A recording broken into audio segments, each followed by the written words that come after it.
Good afternoon, good evening, folks. Got Ken in the building. You know what day it is. We go live. DJ B's not here, he's working. But I got the legend, man. Ken, how you doing, man? I'm all good. I'm all good. You know, there's been a lot more speculation as we speak. Nørgaard is being discussed. We're going to get into that. Then obviously you've got the Zubimendi thing. We know it's happening. We think it's going to happen next, the 1st, which is next Tuesday, the beginning of the July. I don't know why it said, but that's the way Arsenal want to do it pre-season. And we're still locked in on the sort of well, it's Gyokeres now, but I still think it's Sesko, and obviously Rodrygo is up for discussion. So we've got a lot to sort of like chop up. We've got a lot to chop up, Kenny, man. We've talked about the fixture list.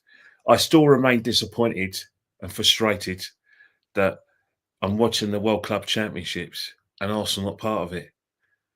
We're going to be part of it, man. Yeah, and that's what I want Arsenal to be part of it. I think it's going to be a tournament. It's taking its baby steps. The crowds are sparse at the moment, but the more prize money is going to be in front of them, the more prestige it gets. Arsenal to be part of the conversation. Benfica are there. Dortmund are there. Atletico Madrid are there. Of course, you've got Porto. They're involved. Well, they're out now, but yeah, they were. Right, but they've been involved in the tournament. So, in terms of like big teams, all the big clubs in England should want to be a part of this. Do you feel it's a Super League? Essentially, do you think it could turn into a Super League? Because one of my friends said to me, you could see them copying that in Europe. The Super League is always going to be, how do I say it? It's always going to be like your backup plan. Because I think, you know, FIFA and UEFA can only appease the clubs so much. Reason why we've got the Champions League format is because we're appeasing, you know, Barcelona, Madrid, Juventus, you know, those kind of clubs. We're appeasing them because they want more revenue, and from UEFA, like the only way they're going to get them more revenue is to increase the Champions League places. And Chelsea, Man City, and all the England clubs, British biggest clubs in England, have to follow. You can't be left behind by the big clubs in Europe. Because at the end of the day, the Premier League, if we're not careful, the Premier League as we know it won't exist. Expand on that, man. That's a crazy clip. What I'm trying to say is that the big clubs in Europe ultimately would rather leave UEFA, use their leagues as secondary competition, but they will want to make the big money in terms of like set up a Super League, midweek Super League. But as I said before, and the Champions League's gone if that's the case, surely. Yeah, but that won't matter because at the end of the day, footballers will go where the money is, and the way if the Champions League goes, then initially there'll be opposition to this format, but how it will evolve, and then what will happen is that everyone will buy into it because football fans will want to watch their clubs play in one way or another. But all I'm trying to say right now, and they'd have to accept it as well, to aid your point, regardless of how they feel. They can have many processes as they want, but the fact is that it's good to go. It's good to go to the Super League because the finance is there, the governing bodies are there. And once the finance is there, and once the TV companies are already involved, it's inevitable.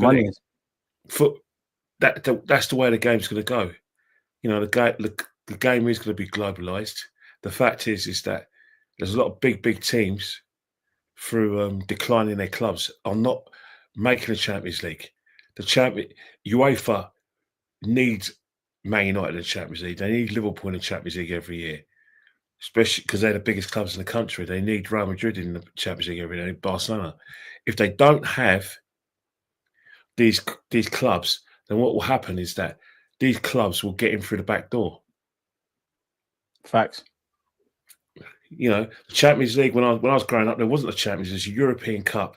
The holders played in the following year's competition, and every team that won their domestic leagues played, and it was a club. It was done in merit. Now, in order to be fair, that's what it should be. Obviously, times change. To be fair, that premise is good. It should be, but the problem is that the other big clubs in Europe keep on threatening to do their own thing. Hence the fact the Champions League gets increased and increased and increased. First, it was a team that finished second, then it was third, then it's fourth, and now we're having a fifth place for the. You've got coefficients and all of that. Yeah, so so I look at it this way, and I just say, you know, football fans should not be surprised. And if you're going to sort of like protest, don't waste your time. It's a waste of time because at the end of the day, football clubs are very, very clever about fans who give out the season tickets because they've got people to replace them. And if fans don't turn up to these games, they'll take their season tickets off them anyway. Because that's what they're doing. They're not messing around there. They're not going to have what we had under Arsene Wenger. Fans not turn up for games because they're not happy with the club. They're going to get you back. Is that wrong though, Kenny? Because if you're paying thousands of pounds and you're not happy, you should be allowed to not go to games because you're paying anyways and not be punished. I know what you're going to say, but like, is that wrong though? But the problem is that from an economic point of view, it's demand over supply, and if the product is scarce and there's loads of demand, you know how it works. You stop, you know, showing interest. Then someone else take your place. So football's always got that in its locker. There's loads of people who whinge about not being able to watch Arsenal. Hence the fact they're getting tougher on the touts. They're getting tougher on fans who have the tickets but don't use the seats and leave the seats. There's more red tape, even if you want to be a red member and buy a ticket. Like, there's a lot of red tape to go through. They're not messing around. They're not messing around. Thing in football, you can't beat the touts anyway. The touts always find a way. Rules are there to be broken. There's always an exploit. I got to ask you then, because we've been talking about protests. Yeah, how do you feel about fans that if they obviously, I don't feel the energy for the Kroenkes as a wider fan base is as strong as it was probably in the early days of the Emirates, or probably up until Mikel Arteta, and we've been in this conversation. But how do you feel about protests around the Emirates for the Kroenkes? Because that's some of the fans' logic. They're screaming, they shout. Is it effective? The problem is, we've seen things like the protest, is that there's too many people within our football club, especially like content creators and fans, who have bought into Mikel Arteta. How can you protest against the owners when majority of fans seem to be behind the manager and they seem to be happy with the progress? There's going to be a lot of people who are going to be against the Kroenkes and will want them out, but it will take a catastrophe, i.e., something we get in financial trouble like Man United, or we just fall down the league for the Kroenkes to sort of be under pressure. The Kroenkes are clever. They gauge the mood, just like they did with Arsene Wenger. When they realised that fans were staying away and there was dissent towards Arsene Wenger, they encouraged Arsene Wenger to leave under his own steam. If fans turn on Mikel Arteta and the noise is too loud and the heat in the kitchen is too hot, they'll sacrifice him. That's what they're doing. They're the great imitators, the Kroenkes. In terms of having protests to get fans out, the protests actually work in terms of getting owners out. Not really. Man United do they work in life? Peaceful United protests. I don't want to take it there, but they don't do nothing. Man United fans have probably mobilised the most people in protests. Glazers still here. They're still taking money out of the football club. Spurs, you know, if there was a time to protest against David, I know what you're going to say. Thank you for saying this, Kenny. They had the protest. Not many people turned out. There was apathy. What happens? Danny Reevy's still there. The problem, he identifies as, all right, we finished 17th. Let's get rid of Postecoglou. Let's get someone else in. Even they won the Europa League. In theory, the best time, and I know it puts a sour note on stuff, but the best time to protest, in theory, should be when you've won a trophy. And my thing is just, it doesn't change anything in society. Like, I'm not advocating violence or whatever, but just screaming and shouting don't change that. Let's not forget, the protests regarding Arsene Wenger just didn't go away. It wasn't something that happened overnight. The fact is that there were protests in terms of people phoning up TalkSport, phoning up Radio 5. Piers Morgan was in every 5 seconds on any show that will have him, showed his descent towards a manager. He's a big influence. Arsenal fans think he's a posh twat. They don't like it. They don't want a club. But people were listening to him. He's a grown man that buys the goalkeeper kit, man. It says everything about Piers. There was photographed dissent and fights between fans on Arsene Wenger's watch. And then there was the protests before Bayern Munich. And then after Bayern Munich, before the Lincoln game, there was protests. And there was an organised protest before the Man City game in that same season. We've been through some dark times, man. They were photographed. So it kind of evolved. They weren't going away. And the last season was so bad that fans were so angry that rather than protest, I just can't. They refused to come. Emotionally checked out of it. So don't the protests, if they're sustained and if they're sustained and they're photographed and people are just not shutting up, then eventually clubs will cave in. Arsenal fans did a very, very good job in removing Arsene Wenger for the football club. Did a fantastic job because it was sustained.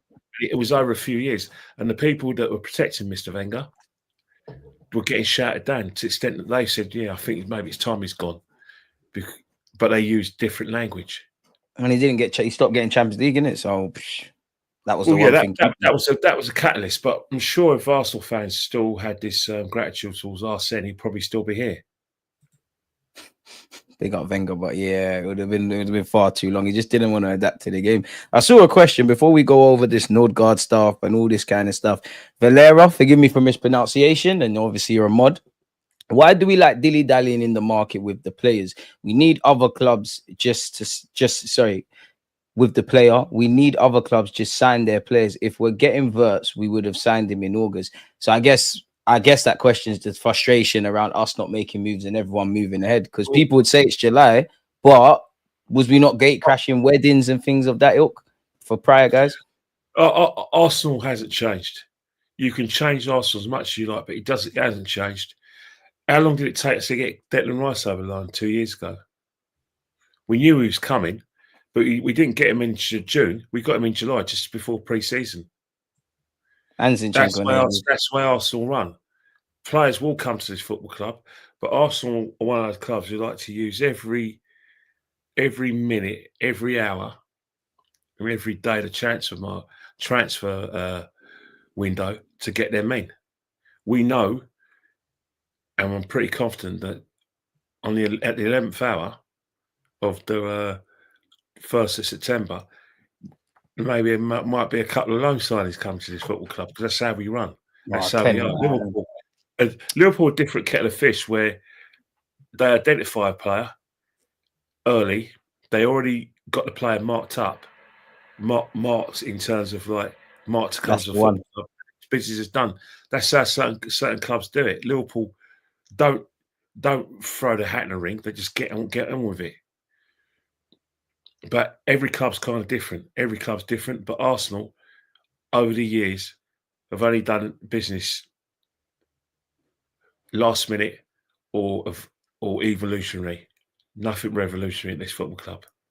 Why is that though, man? Because we need to be revolutionized. Like, I'm 30. Like Wenger is with me. Arsenal like to dot the I's and cross the T's. For instance, the most important thing as well is that the financial package, whether it makes sense from a business point of view. Yeah. You know, how many installments are they going to be agreed to play towards a player? Yep. So that takes its time. Medicals. Another thing as well was Arsenal have got a massive wage bill, massive squad. There's loads of players that Arsenal need to sort of get out, and they're not very good at getting rid of certain players. That's got to change under Berta. Well, yeah, loads of things got to change under Berta. But one thing is our mentality has to change as well. You know, and that's not just Arsenal fans, football fans' mentality has to change. They think that players can't leave the club. Oh, you can't get rid of this player because, you're weakening us. Well, hang on here. Unfortunately, you can have as much turnover at your club. You can have as much cash lying around. But PSR dictates that you have to spend it in a certain way. And I don't know any business where you spend hundreds and hundreds of millions of pounds, and you don't let £100 million leave the club. It's football. We have to make a sacrifice. You know, it could be one player or two players, but in order to get the players that we need, you know, the left wing that everyone wants, the forward that everyone wants, and maybe another left back that everyone wants, they're going to cost. If you want the best of the best, you can't. You're going to have to let a few players go, or you are going to see players like as like Nørgaard come to the club. Good little package. We're going to discuss that later, but that's what football's like. For instance, everyone's saying, why is everyone interested in Madueke? Well, Madueke is an England international. He's played a number of games for Chelsea. He's young enough, and clubs, it's their duty to, you know, monitor. We shouldn't be buying him though anymore. It's like the Kepa thing. The Kepa thing for Arsenal was a no-brainer. It's not for Makes me. too much Why another Chelsea player? But $5 million. Wenger started the ball rolling. Emery did it, and Arteta does it. Chelsea players are very easy to acquire. Simple reason is that the players want to come to the club. They want to stay in London. For them, it's a no-brainer. And then what happens is that Mikel thinks, oh, because they've won big things at Chelsea, they can bring some of that professionalism and experience to Arsenal. Doesn't always work. In fact, it rarely works. When has it worked? It's been under that premise. Well, that's the thing. Jorginho, to be fair, David Luiz. There's some fans, excluding me and you, think it's that Havertz is a good buy. Because they remix it. They slag a man off and then he signs for us and then they remix it and go the complete other way. That's the situation. Like it's a masterstroke. But that is the situation. We'll be doing loads of business with Chelsea for their players when they become available, because of the fact that there's no dilly-dallying. The business is easy. You know, Chelsea have their price. We meet it. We need the players, and we want to get players. Obviously for PSR, you know, concerns, and obviously it's doable financially. That's how Arsenal roll. You know what I mean? Which sucks. Oh, before we get into Nørgaard and everything, I saw a question I want to ask you. Be nice to hear from Kenny's side. As someone who has seen other people have ownership, did our owners ever act as proactive as he is now, or am I just blind to anyone better than Stan, as it's all I've seen? Well, the thing with Stan is an interesting thing. It's an interesting. Stan, you can't put when it comes to fans' opinions of Stan.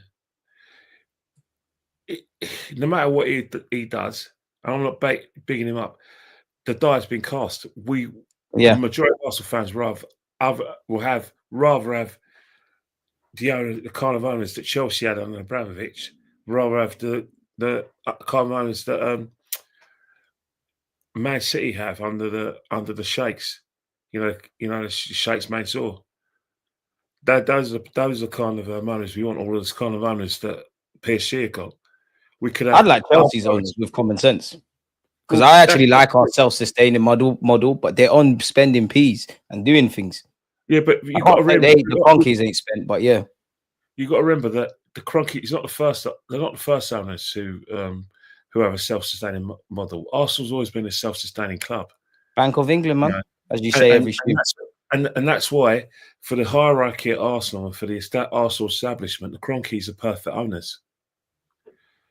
To the extent that they've bought into what Arsenal is. Arsenal like to do things the proper way. They see themselves as the Bank of England club who does things in a classy, understated way. That's how Arsenal's been as long as any football club classy. Like, is football a classy game when you break it down? We weren't called Arsenal. In 1913, we were called the Arsenal. And then people took it to a different level to say, we're the Arsenal, because everything Arsenal does is with class. We spend money with class. We behave with class. And that's a reputation that Arsenal maintained. Let's not forget, the board didn't want Uzunov, because Uzunov represented something that's completely un-Arsenal. He represented an Abramovich type. Whether he spent the money or not, we don't know. But he was not what he wanted initially. The Peter Hillwood didn't want the Kroenkes at the football club. They didn't want the Kroenkes there because he wasn't us. We don't want us that sort of club. But the Kroenkes turned it around, followed the traditions of Arsenal, and for the hierarchy and most of the Arsenal establishment, they're fine. They're getting away with a lot of things because let's face it, they're breaking their transfer record on quite a few times. Yeah, to be brutally honest, since they became full owners in 2019, they have spent money. And let's not forget, Mick Arteta's had loads of money to spend. He's had something north of £700 million.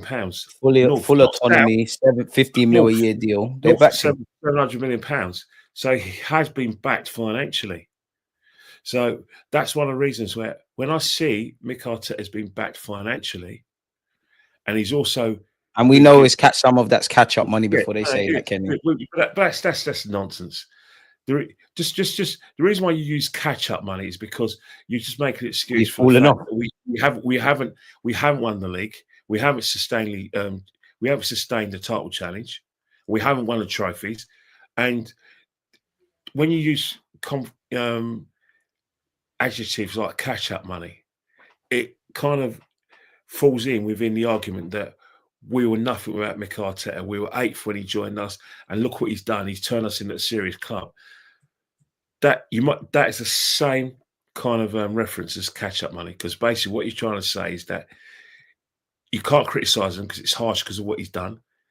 If he falls short, what he did, he said you can't sack him. Arsenal, this is football. And then next season, if he falls short again, it'll be the same sort of narrative. So this catch-up money thing, it's a nonsense. Just say you're backing the board, you're backing the manager, and he's my man. No need to explain the catch-up money. The fact is, with that catch-up money, you spent £72 million on that on Pepe. With that catch-up money, you got a very sought-after international in the midfield in Declan Rice, where you broke our record. You hit the £100 million barrier. That's not catch-up money. That's enhance your squad in order to challenge for big trophies. So all this stuff they're coming out with is some nonsense. Mesut Ozil was a cosmetic signing where you broke a record, but the theme was Arsenal could challenge for league that season. So when you say catch-up money that Arteta's been given, from about 2022, it wasn't catch-up money. That was money to compete. That's not catch-up money. That's money to compete for big trophies and the biggest prize available. Do you think it's made much of a difference, Josh Kroenke? Like, do you think he's controlling Arsenal, or do you think, it's still Stanley just sending his son out there? He's a figurehead. He's a figurehead, and he's Mick Arteta's cheerleader. And the extent that, and it's not criticism, because him and Mick Arteta work really close together. He backs Mick Arteta. He echoes what he says. Mick Arteta, after the 23-24 season, said that, that second wouldn't do, that we're only interested in winning the league, and that's our aim. Josh Kroenke repeats that. And so when you say the Kroenkes, are they bad owners or good owners? Can't just blame them for everything, but they're not ambitious as I need them to be. It's not a case of them being ambitious or not. It's just that we're only going to be satisfied with any of our owners if they spend the kind of money that Roman Abramovich was spending at Chelsea, and spending the kind of money that the Man City owners are spending. You know what I mean? For me, I wouldn't even say that for me personally, because I hear that you want money, but money's been spent. I just feel I want to see that we truly want to win. I personally think we're a business first, unfortunately, and we'd like to win. I don't feel everybody wants to win that. That's not going to come from the owner. It's going to come from the manager. The fact is, because they do the self-sustaining thing. We leave people to their own devices, so they're going to have to make it work. You're right. But Liverpool do a self-sustaining thing, and they've won 2 leagues in the Champions League. That's why I'm happy you said that, Kenny, because it can be done. The difference with them, they've got experience. We're doing the plating. Since 2015, when they acquired Jurgen Klopp, they experienced man working with peanuts at Dortmund. Michael Edwards and them, man, experienced dons. Yeah, We're not. We're freestyling sometimes. look, self-sustaining does work, but Liverpool had a head start because they sold Coutinho for a big amount of money. We struggle And to they're sell able to, experience. and Know how to hustle. they're able to use that money to get Van Dijk and Alisson through the door, and then gradually they've managed to build a great team and kept a great manager, and then the great managers left foundations for Slot. Slot's just running with it. Everyone said he's going to fall off. Look at him. Yeah, but Slot's changed the way he played. He's made them kind of more durable defensively. Experience. Also, most importantly, in terms of the way they play, he's slowed down the tempo, so they don't kind of sort of like run out of gas. Like last season, just gone. The league was won.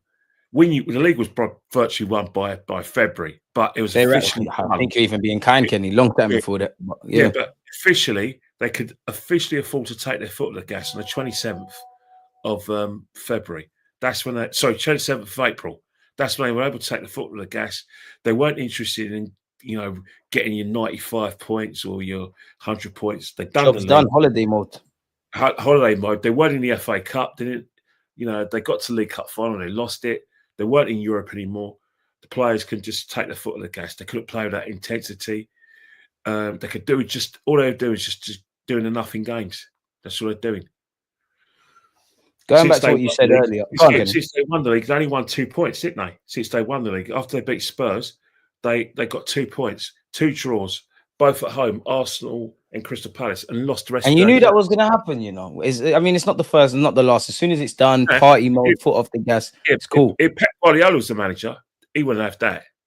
He would say, I want 90 points, 95 points. And they've changed their coaching stuff where the league's going to be serious next year. What do you make of this, Kenny? This is like, I think this is when this comment came in when we was talking about the Kroenkes, and I think you mentioned like Josh Kroenkes is Arteta's cheerleader or something like that.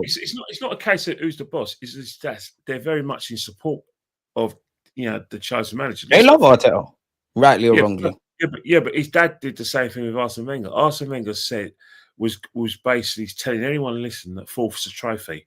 What does Stan say in conjunction with that? I didn't buy Arsenal win trophies. So it's their way psychologically of singing from the same hymn sheet in order to. And then we get trapped in this always pursuing and getting to the Holy Grail, and all these players are going to develop. Under Wenger, and if you listen to Jerome Anderson when he was on AFTV, coming out with a well-rehearsed story that we hear all the time, that Arsene Wenger worked miracles to get us in 4th place, that he didn't have any money to spend, and he never complained. He was very, very loyal. Let's get the pillow out. If only they told the truth and stated that, well, Arsenal, despite the fact they didn't have any money to spend, they probably didn't have any money to spend, allegedly, to compete for the league. But in terms of like staying in 4th place, because of Arsenal's continual participation in the Champions League, there was a massive gap in budgets for Arsenal and a team that finished 5th. So Arsenal always going to finish in the top 4, sometimes 3rd, sometimes 4th, occasionally 2nd, because the team that occasionally finished 5th, i.e. Tottenham at times, and the rest of the league, there was a massive gap financially between the top 4 and the rest of the league. But Arsenal fans don't want to talk about that. They don't want to state that. They want to carry on that narrative that Arsene Wenger worked miracles to keep us in the top 4. He kind of did, Kenny. No, no man's without fault, but he built this stadium, man. How is it a miracle? Even this comment's a bit disingenuous on screen. How is it a miracle? How is it a miracle when your players are levels above the teams that finished 5th downwards? Were they really? There was a couple of individuals that we used to sell. You're having a laugh. That team that finished 4th, finished 2nd was a good team. No, they were ballers, but we was always a couple pennies short of a pound. Come on, you had Alexis Sanchez and Ozil in that team. And then name me the other 9 please. Yeah. I'm not saying you're wrong, but then the other name. He still had 2 big stars. Wenger defo had his issues, but come on, Kenny, man. He died in madness. Hang on here.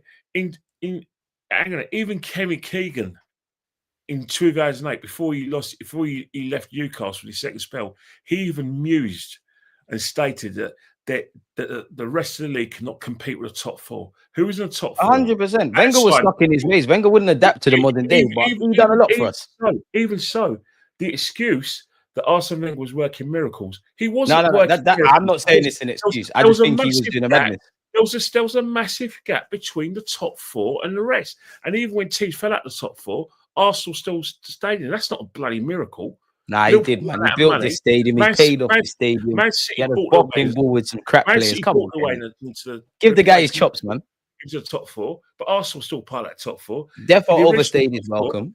The original top four was, but the original top four was Arsenal, Chelsea, Man United, and Liverpool, and the rest of them were nowhere. But that's why PSR. That's why I think I said it on the last stream we was together. I said I don't believe in all of this. The clubs want parity and everybody spending within their means. Of course, they don't want recklessness, and that can lead to a club or a business going broke. But PSR has to stop the monopoly. Nah, PSR. It is, man, because Newcastle can't spend peas like that. Villa can't spend peas like that. Originally, PSR is born out of FFP. Michel Platini, I'm talking about all that stuff. Michel Platini bought FFP not for very, very like dubious reasons to stop English football's domination of the Champions League. It had nothing to do with the health of other clubs. What he was seeing you look at what he saw. 2005, Liverpool win the Champions League. 2006, Arsenal get to the Champions League final. 2007, Liverpool get to the Champions League final. 2008, Man United and Chelsea are in the final. 2009, Man United are in the final. 2010 and 2011, Man United in the final. 2012, Chelsea win the final. He was trying to stop the domination. He knew what time it was, yeah. And then in terms of what we're having with PSR is basically the Red Cartel, Arsenal, Liverpool, and Man United trying to stop another. That's why I think Newcastle hate our guts, especially the board. I think it's fights in the boardroom. Because Newcastle sum up everything Arsenal should hate with their level of ownership and what they want to do. PSR don't give a crap. Yeah, but let me say something now. Arsene Wenger was, even when we were at our pomp, Arsene Wenger was always warning us about Chelsea. He was always talking about the amount of, what did he say?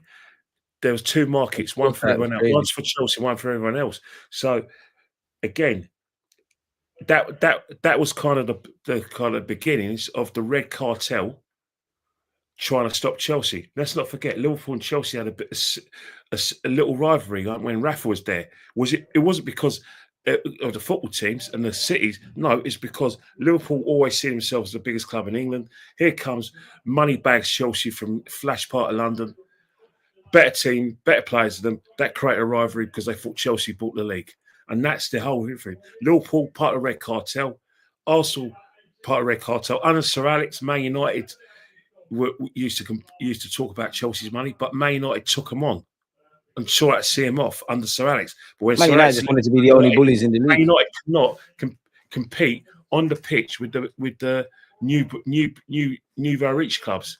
The Red Cartel to this day are trying to stop the nouveau rich clubs for progressing. Hence the fact they brought in PSR, which benefits only the Red Cartel. And it's a crutch to hide behind as well. Yeah, but how, for people that actually can spend money, like us. Yeah, but hang on here.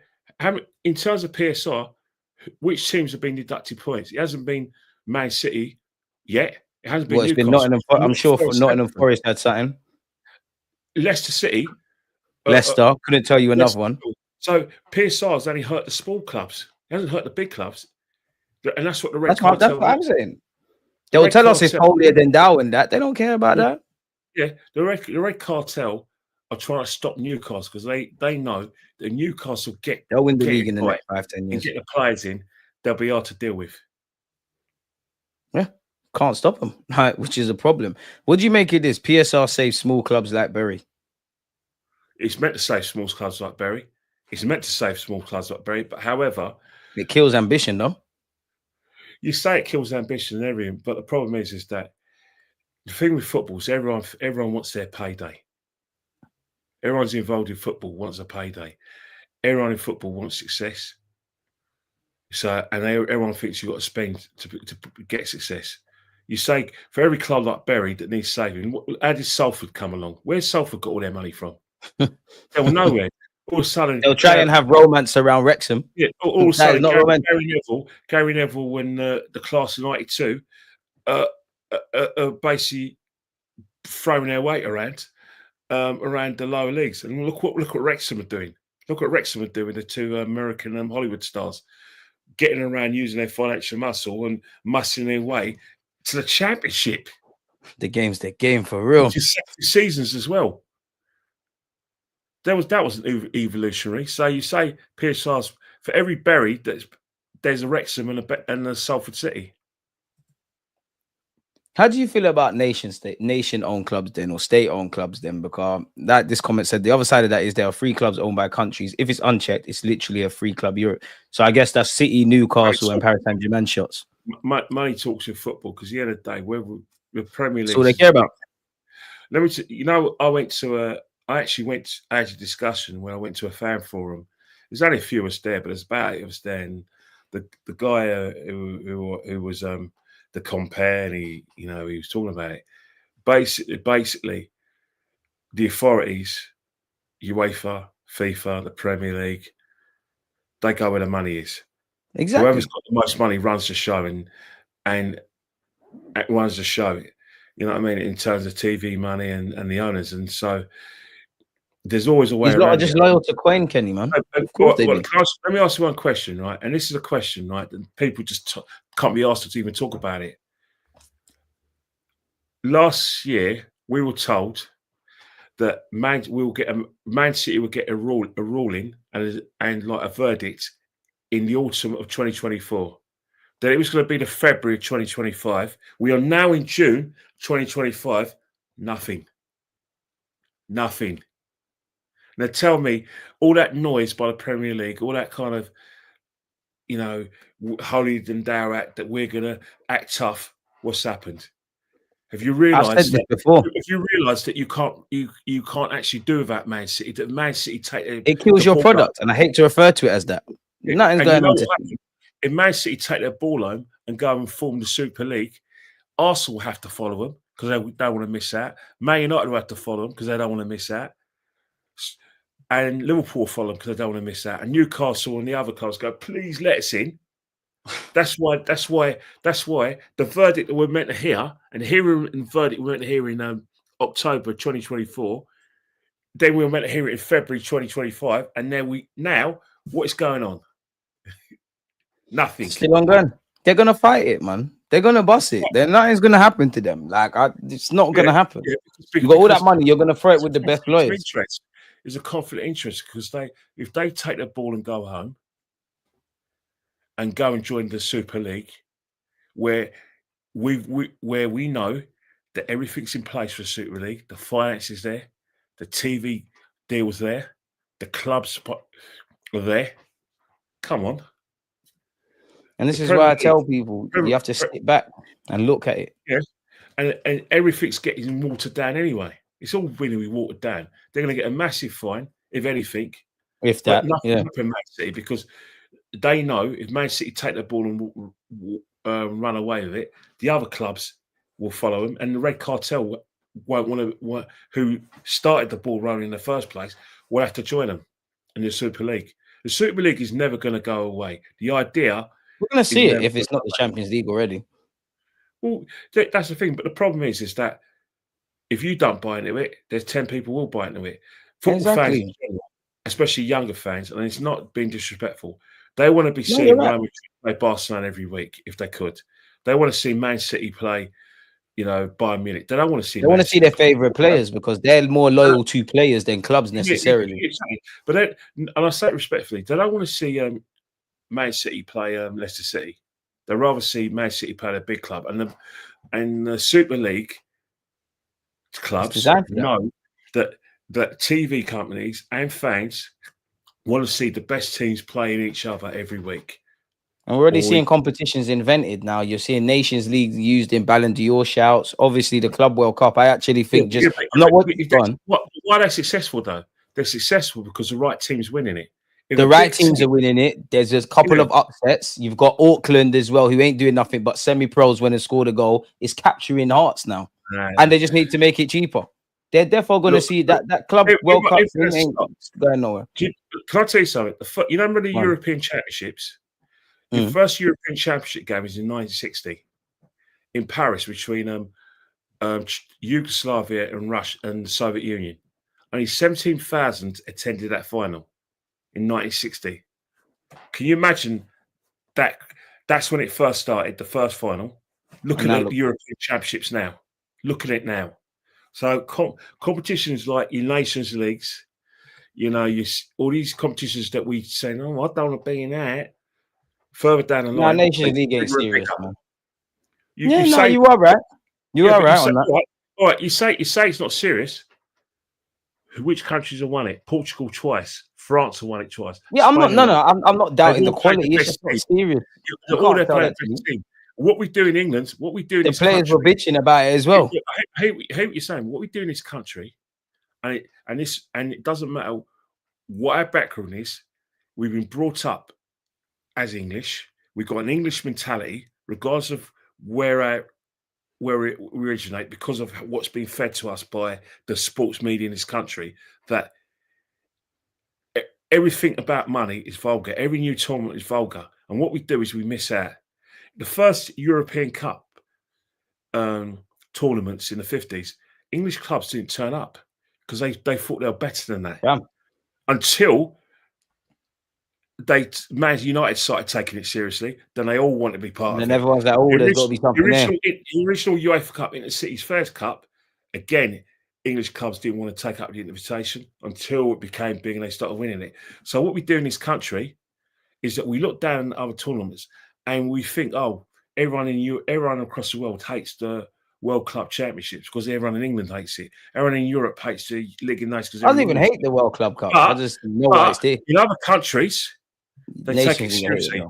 The Nations League final in Germany was packed out in the stadium. When Germany played the fourth match with France, packed out. So it's not a case now of the rest of Europe hating it. It seems it's only in this country we got a negative view of what's going on. Nah, that's a joke, though, man. The players are crying about it, Kenny. What happens? We miss out. World Cup, Euros, Copa America, forget that. All right. What if the League of Nations was in this country and England won it? I tell you, English fans be all over. Oh yeah, I'm in the pub, mate. We're getting pints. We're doing the most.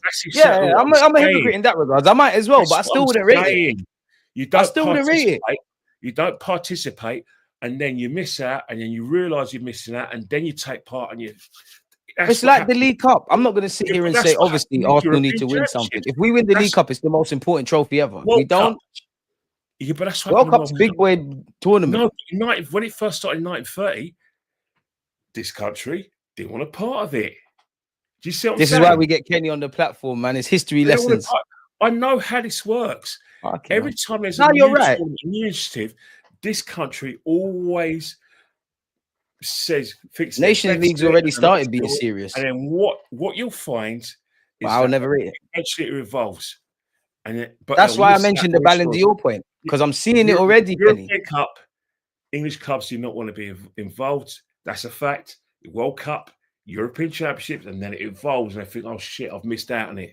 So don't take everything with a pinch of salt. When journalists in this country yabba yabba yabba,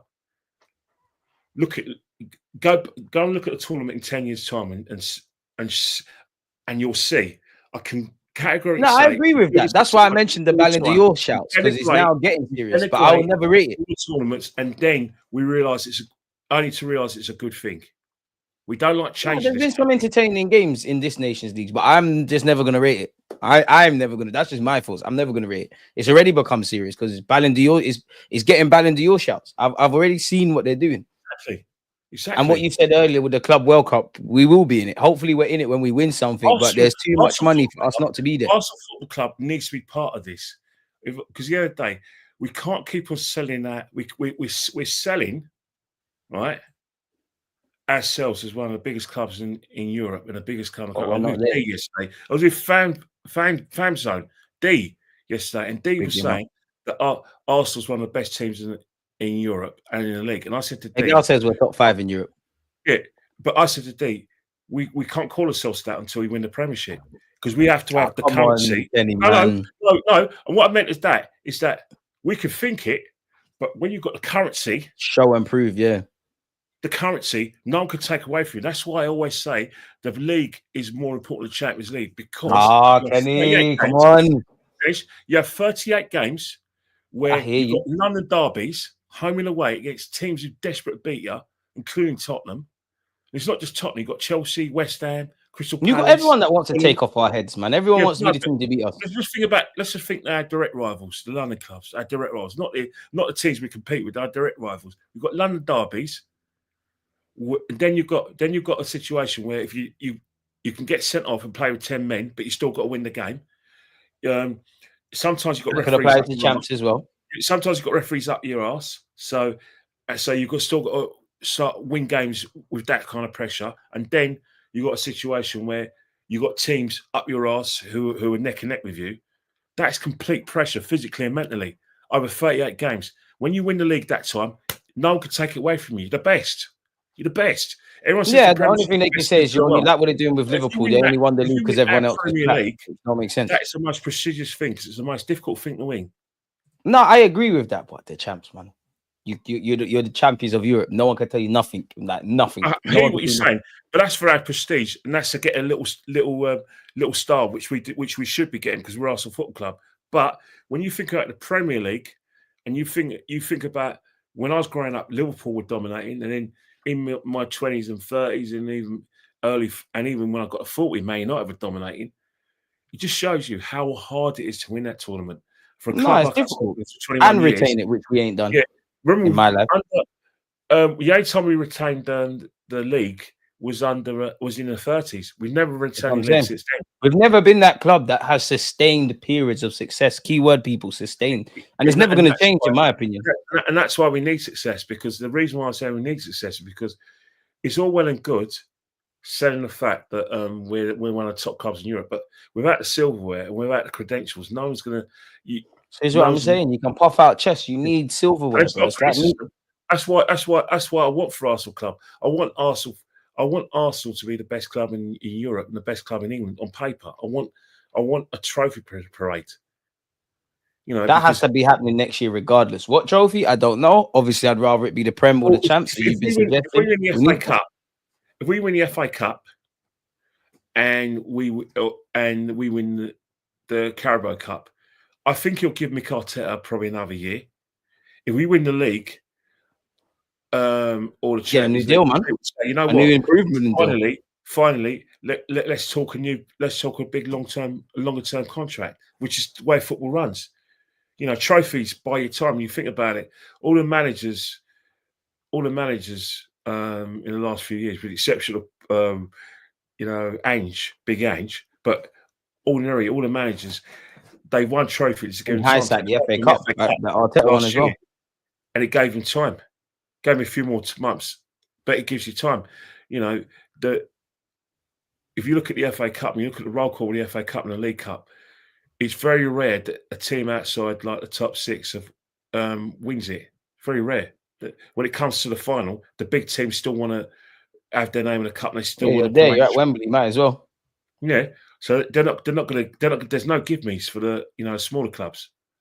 They all raise their game because they have to win it. Might not be here again. Pressure win trophies. I heard no lies there, Kenny, man.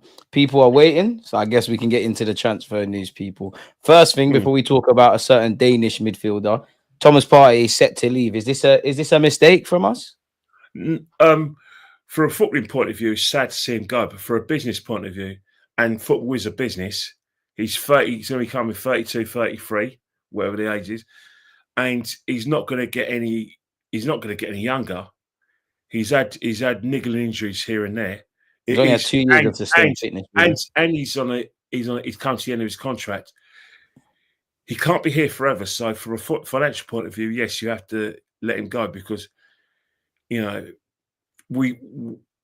sure he's still got a lot to offer other clubs. But when it comes to the Premier League, the intensity of it, the fact we're going to need him in big games and he might not be there. Sorry to see him go. For a business point of view, it's time for him to go. Yeah, I'm sorry. Let me ask you a question then on that, Kenny, as well. Yeah, obviously, we're gonna get into Nørgaard because I've kind of answered the question, but let's just assume what he's on, like 200 grand a week, right? Something of that ilk, yeah. Could you argue, even if you froze his wages or you gave him a small uplift, I hear what you're saying about the age.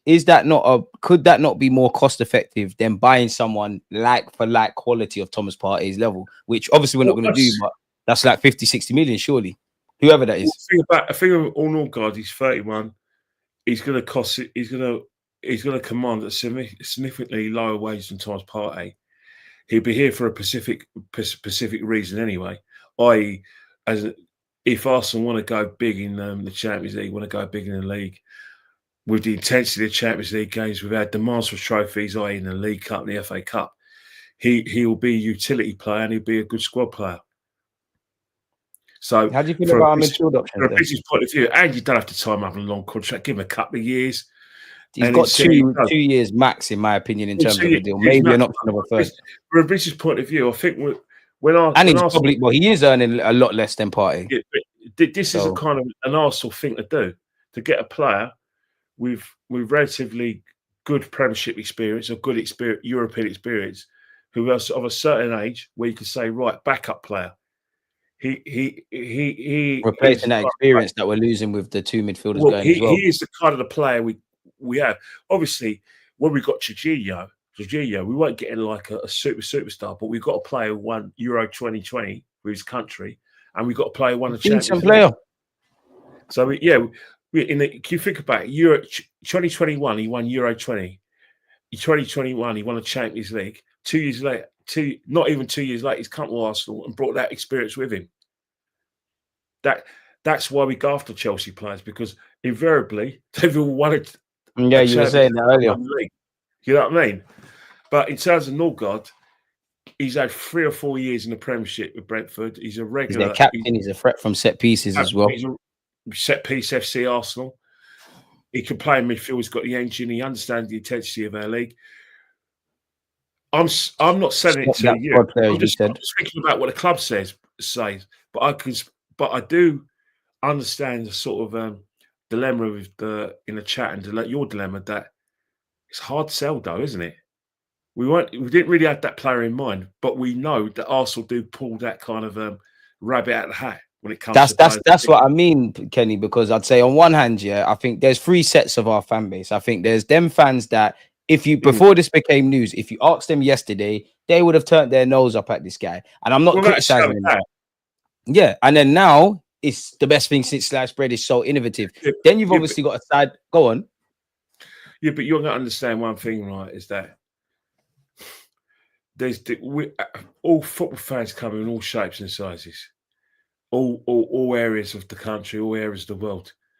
You know, you everyone thinks old school fans are revolutionary and want Arsenal to be the best, but some old school fans, they're one of those people who say, "I'll stop your moaning. You know, I'll go week in, week out, and if you support Arsenal, you got to back whoever I back the manager who's ever in charge. I'll back the player whoever wears a red shirt." I'll do that. I know more. That doesn't mean you're free from criticism.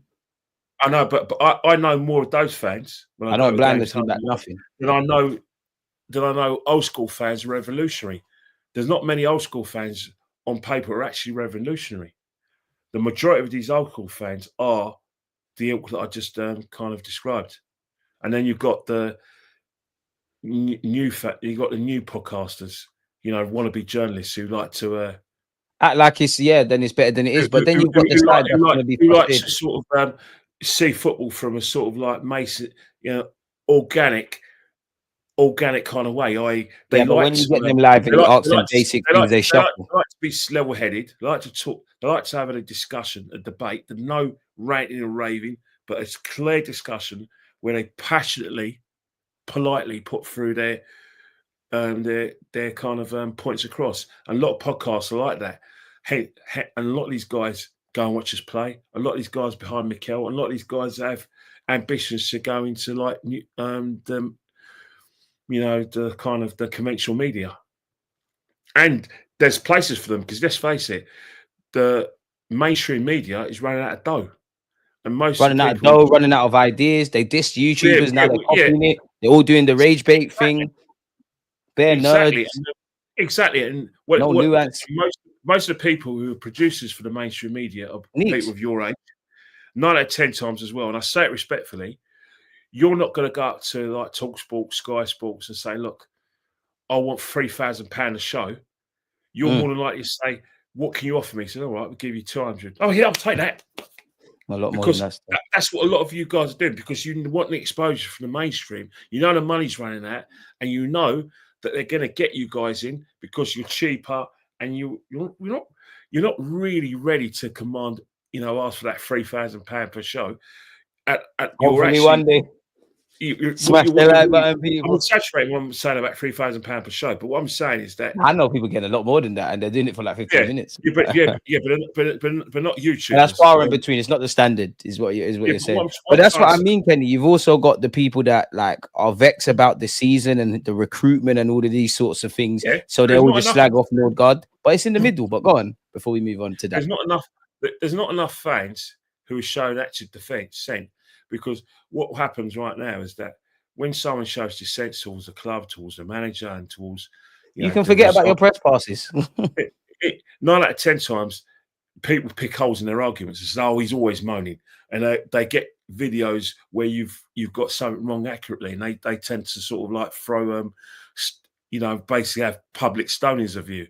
So they find it relatively easy to shut certain people up. But there's people like who have dissent. I'm a dissenter. Lee Gunner's a dissenter. Who say, "Well, we're not going to be quiet because, this is what we want. We want success. Arsenal is a big club. We need everyone's allowed to speak their truth. You can be as happy as Larry. You can be as negative. As long as I know on my channel, that's how you actually feel. But there's a lot of people who play the game.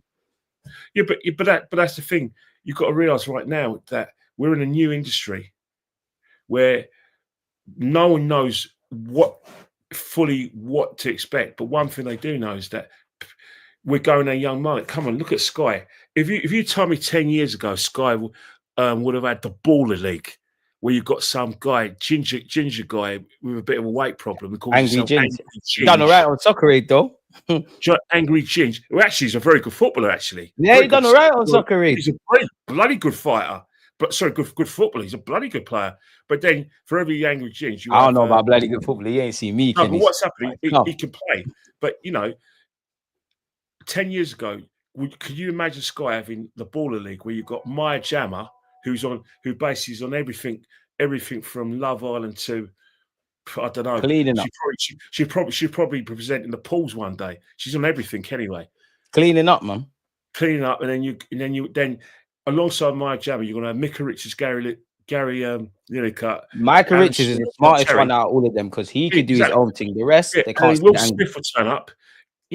That would never happen 10 years ago, but that's how things have evolved. But TV, the conventional media is going down that young route because they want to get young eyes. You know what I mean?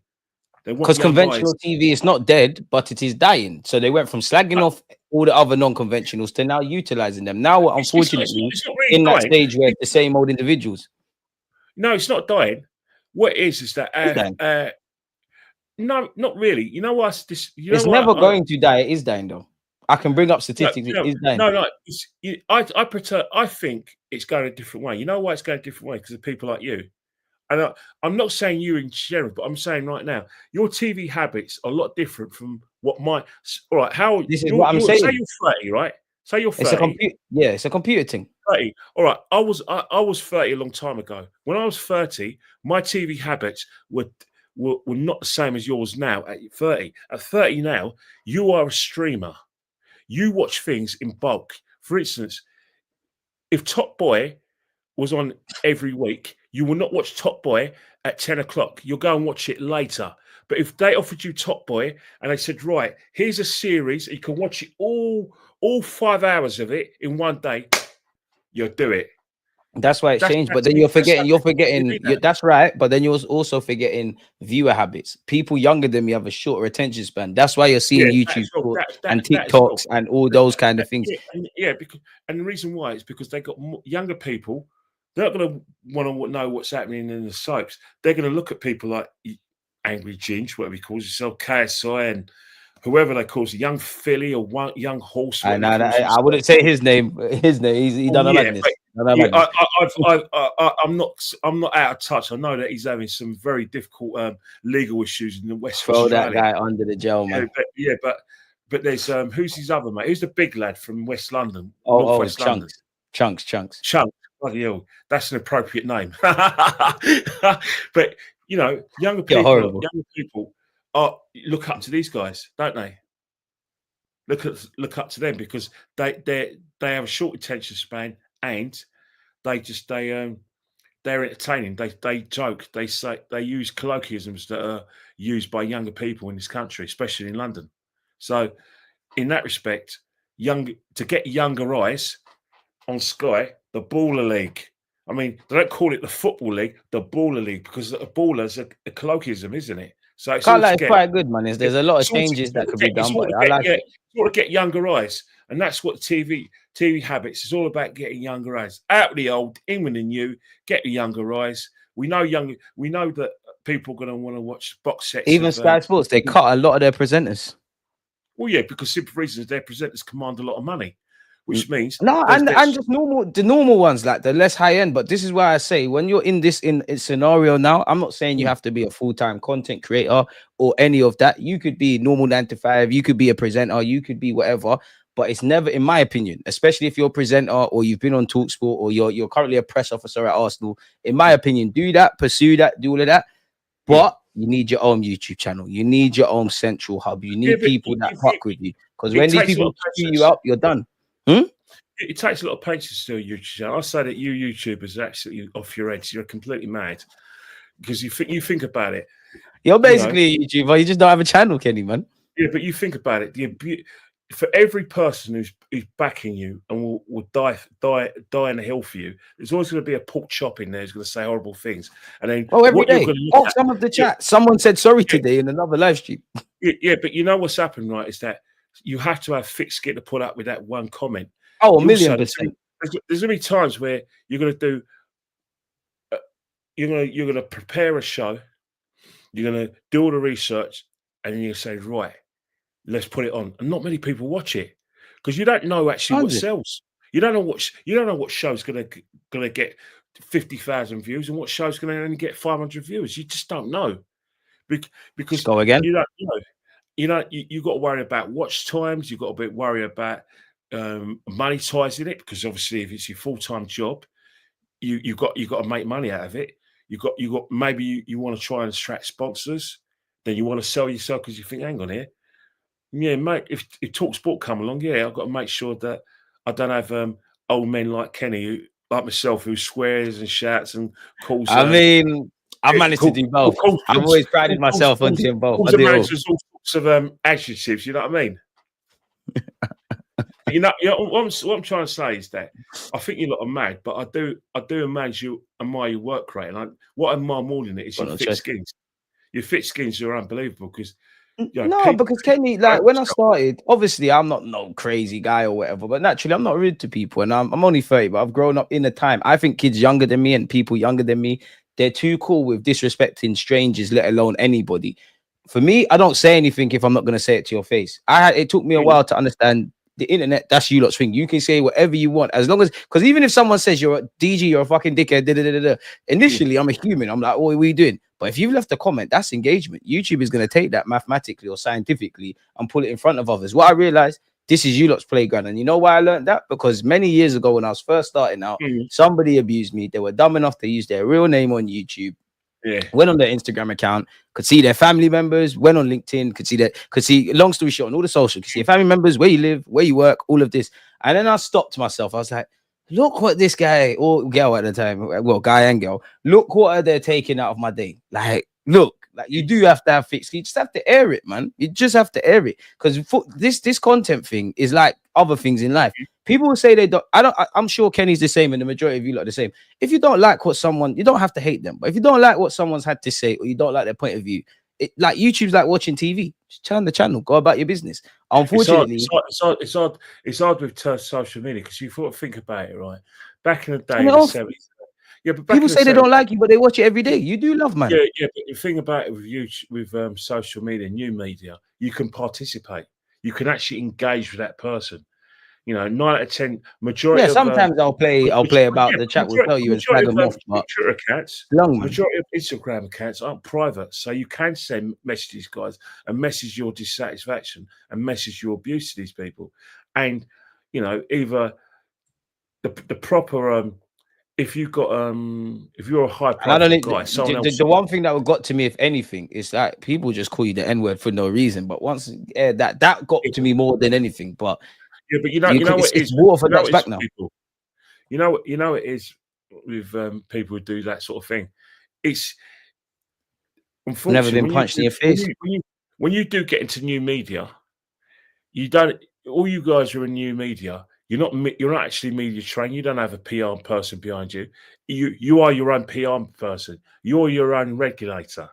You're your own kind of content creator. Whilst someone who works in the mainstream, they've got their own content creator, they've got their own PR man, they've got their own regulator. You've got to all do it yourself. So that's one of the reasons why I'm saying it's hard. Another thing as well is that because you need viewers, you need subscribers, those people are going to engage with you. Even if you don't want to engage with you, they're going to have good banter with you. But some of them, just because they've got their mates around and want to show how hard they are or how clever they are, they'll send you a bit of abuse. And then for me, listen, they can do all. Kenny, they can do all of that. The internet, you can do all of that. You can say all of that. All that I appreciate all the support that people give me on the internet and stuff. And I'm not saying it's more important, but I've met a lot of almost every day. I'll get someone, Deluded, I love your work. I'm always around the Emirates. No one ain't done me nothing. I'm really outside. No one ain't done me nothing. Yeah, I feel something happens to me in the person, then there's issues. But this is just internet stuff. Because people will ask you for a picture, but they could be slagging you off on the net a bit. We're not footballers, but 20 times like the footballer thing. This is how I look at it right now. I always say, if you're a new media, be better than the conventional star. Because if someone asks you for a picture, just give it to them. I do give it. I can't believe you want a picture of me. I'm no one, so I'll do everything. You know what? Just give it them because for reasons that it makes their day. It makes them happy. They feel like and without them, I wouldn't be in that scenario. So I love them for that. Exactly, and that's how I look at it. But it's like you can't put the genie back in the bottle. It's not going to go away. That's the way TV is going to go. But in terms of like Arsenal business at the moment, there's one thing that troubles me, and I want the chat's participation. You heard the man. Martinelli is one of the biggest conversations I have with people. Why? When are we going to when are we going to let go of the notion that Martinelli is going to turn into an elite footballer, and that Martinelli is going to reach the levels that Bukayo Saka's already reached? When are we going to? I don't know about Saka. When are we going to realise and accept that if we do want to sort of like get new players in, players like we have to consider selling players like Martinelli?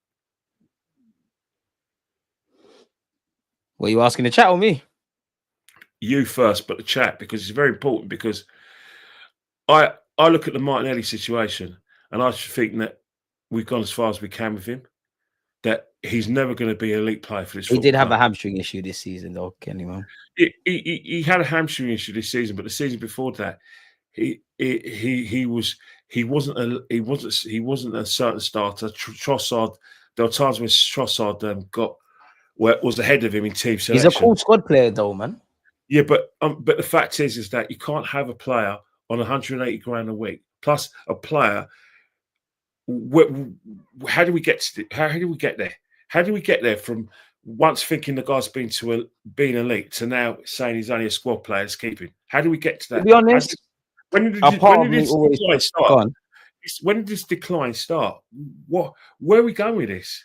Maybe you know what I always think in hindsight. Maybe there was no decline. Maybe it was just a purple patch that season. He's got all them goals. It was just a breath of fresh air. Maybe it was just one of them ones where it's a good season. What I would say with Martinelli, I've come to the stage of acceptance. Like if you're still playing with your head down and all of those kind of things, you're in issues now. And then I look at it in the sense that I do think if he went to a team that's more direct and things, he'd be a lot better.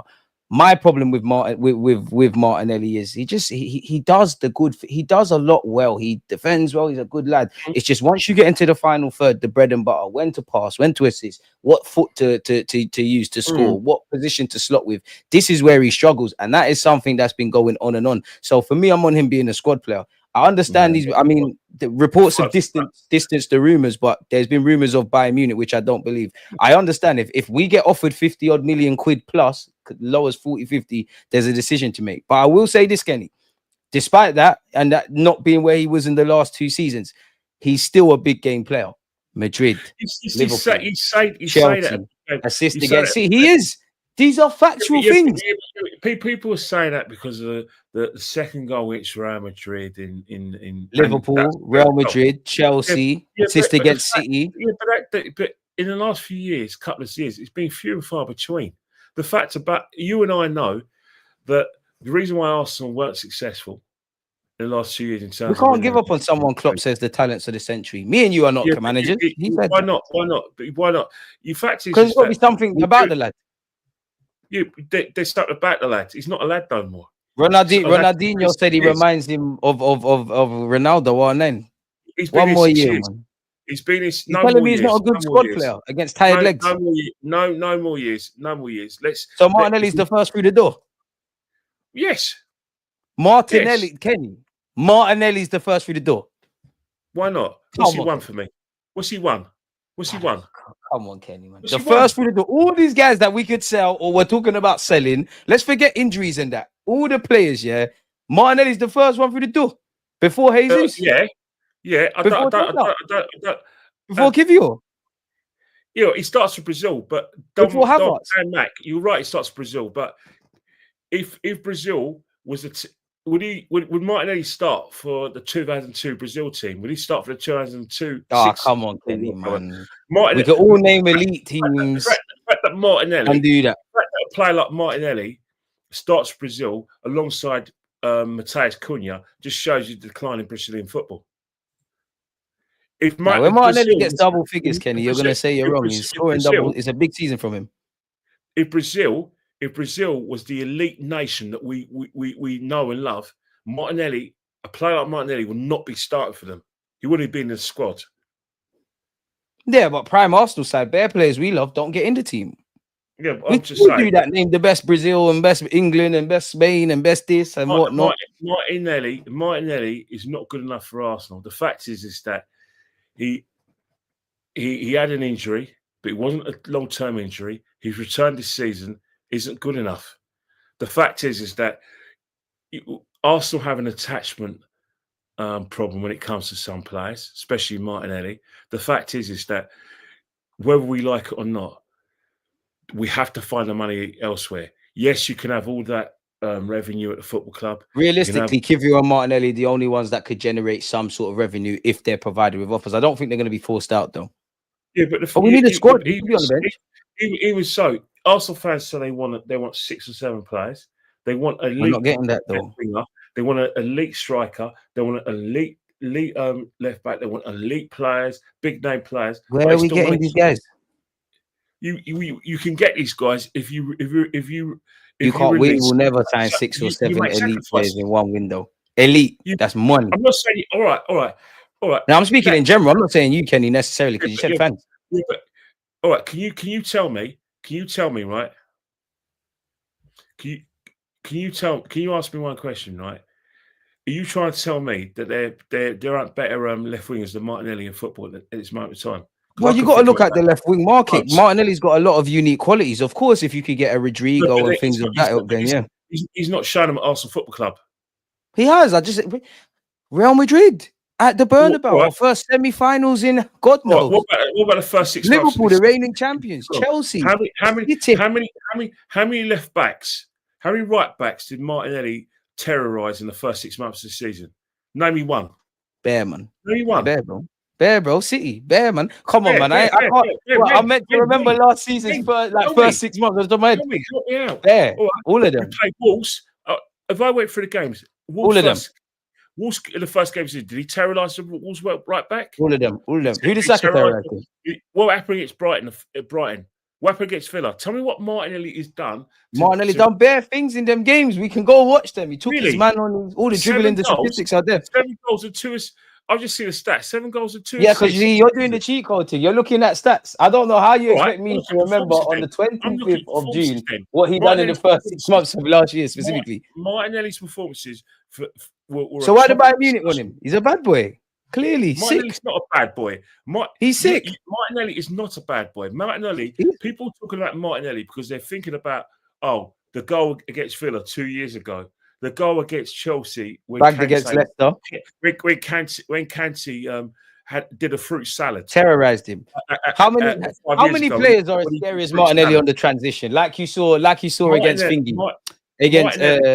Sevilla as well. Martinelli is not elite. He's not elite. So but he's cold. For? Generational Trent. Would you agree that Trent is one of the best right backs in Premier League history? Not whether you like him, is he one of those? He is, isn't it? He's up there. It didn't have to be. He has nightmares about Martinelli. I guarantee you that's why he's happy to go Madrid. Yeah, but Real Madrid wanted Trent for his footballing ability, his ability. I don't know. I just know he's a right back and Martinelli kills him and he's generational. I don't know what the tactics are. Yeah, what happened when he came against Konate? What happened then at the Emirates? Come on, talk about it. Everyone struggles. He done mad. He played well against Liverpool at the Emirates. What are you talking about? Liverpool at the Emirates. Played well against Liverpool. You having a laugh? At the Emirates.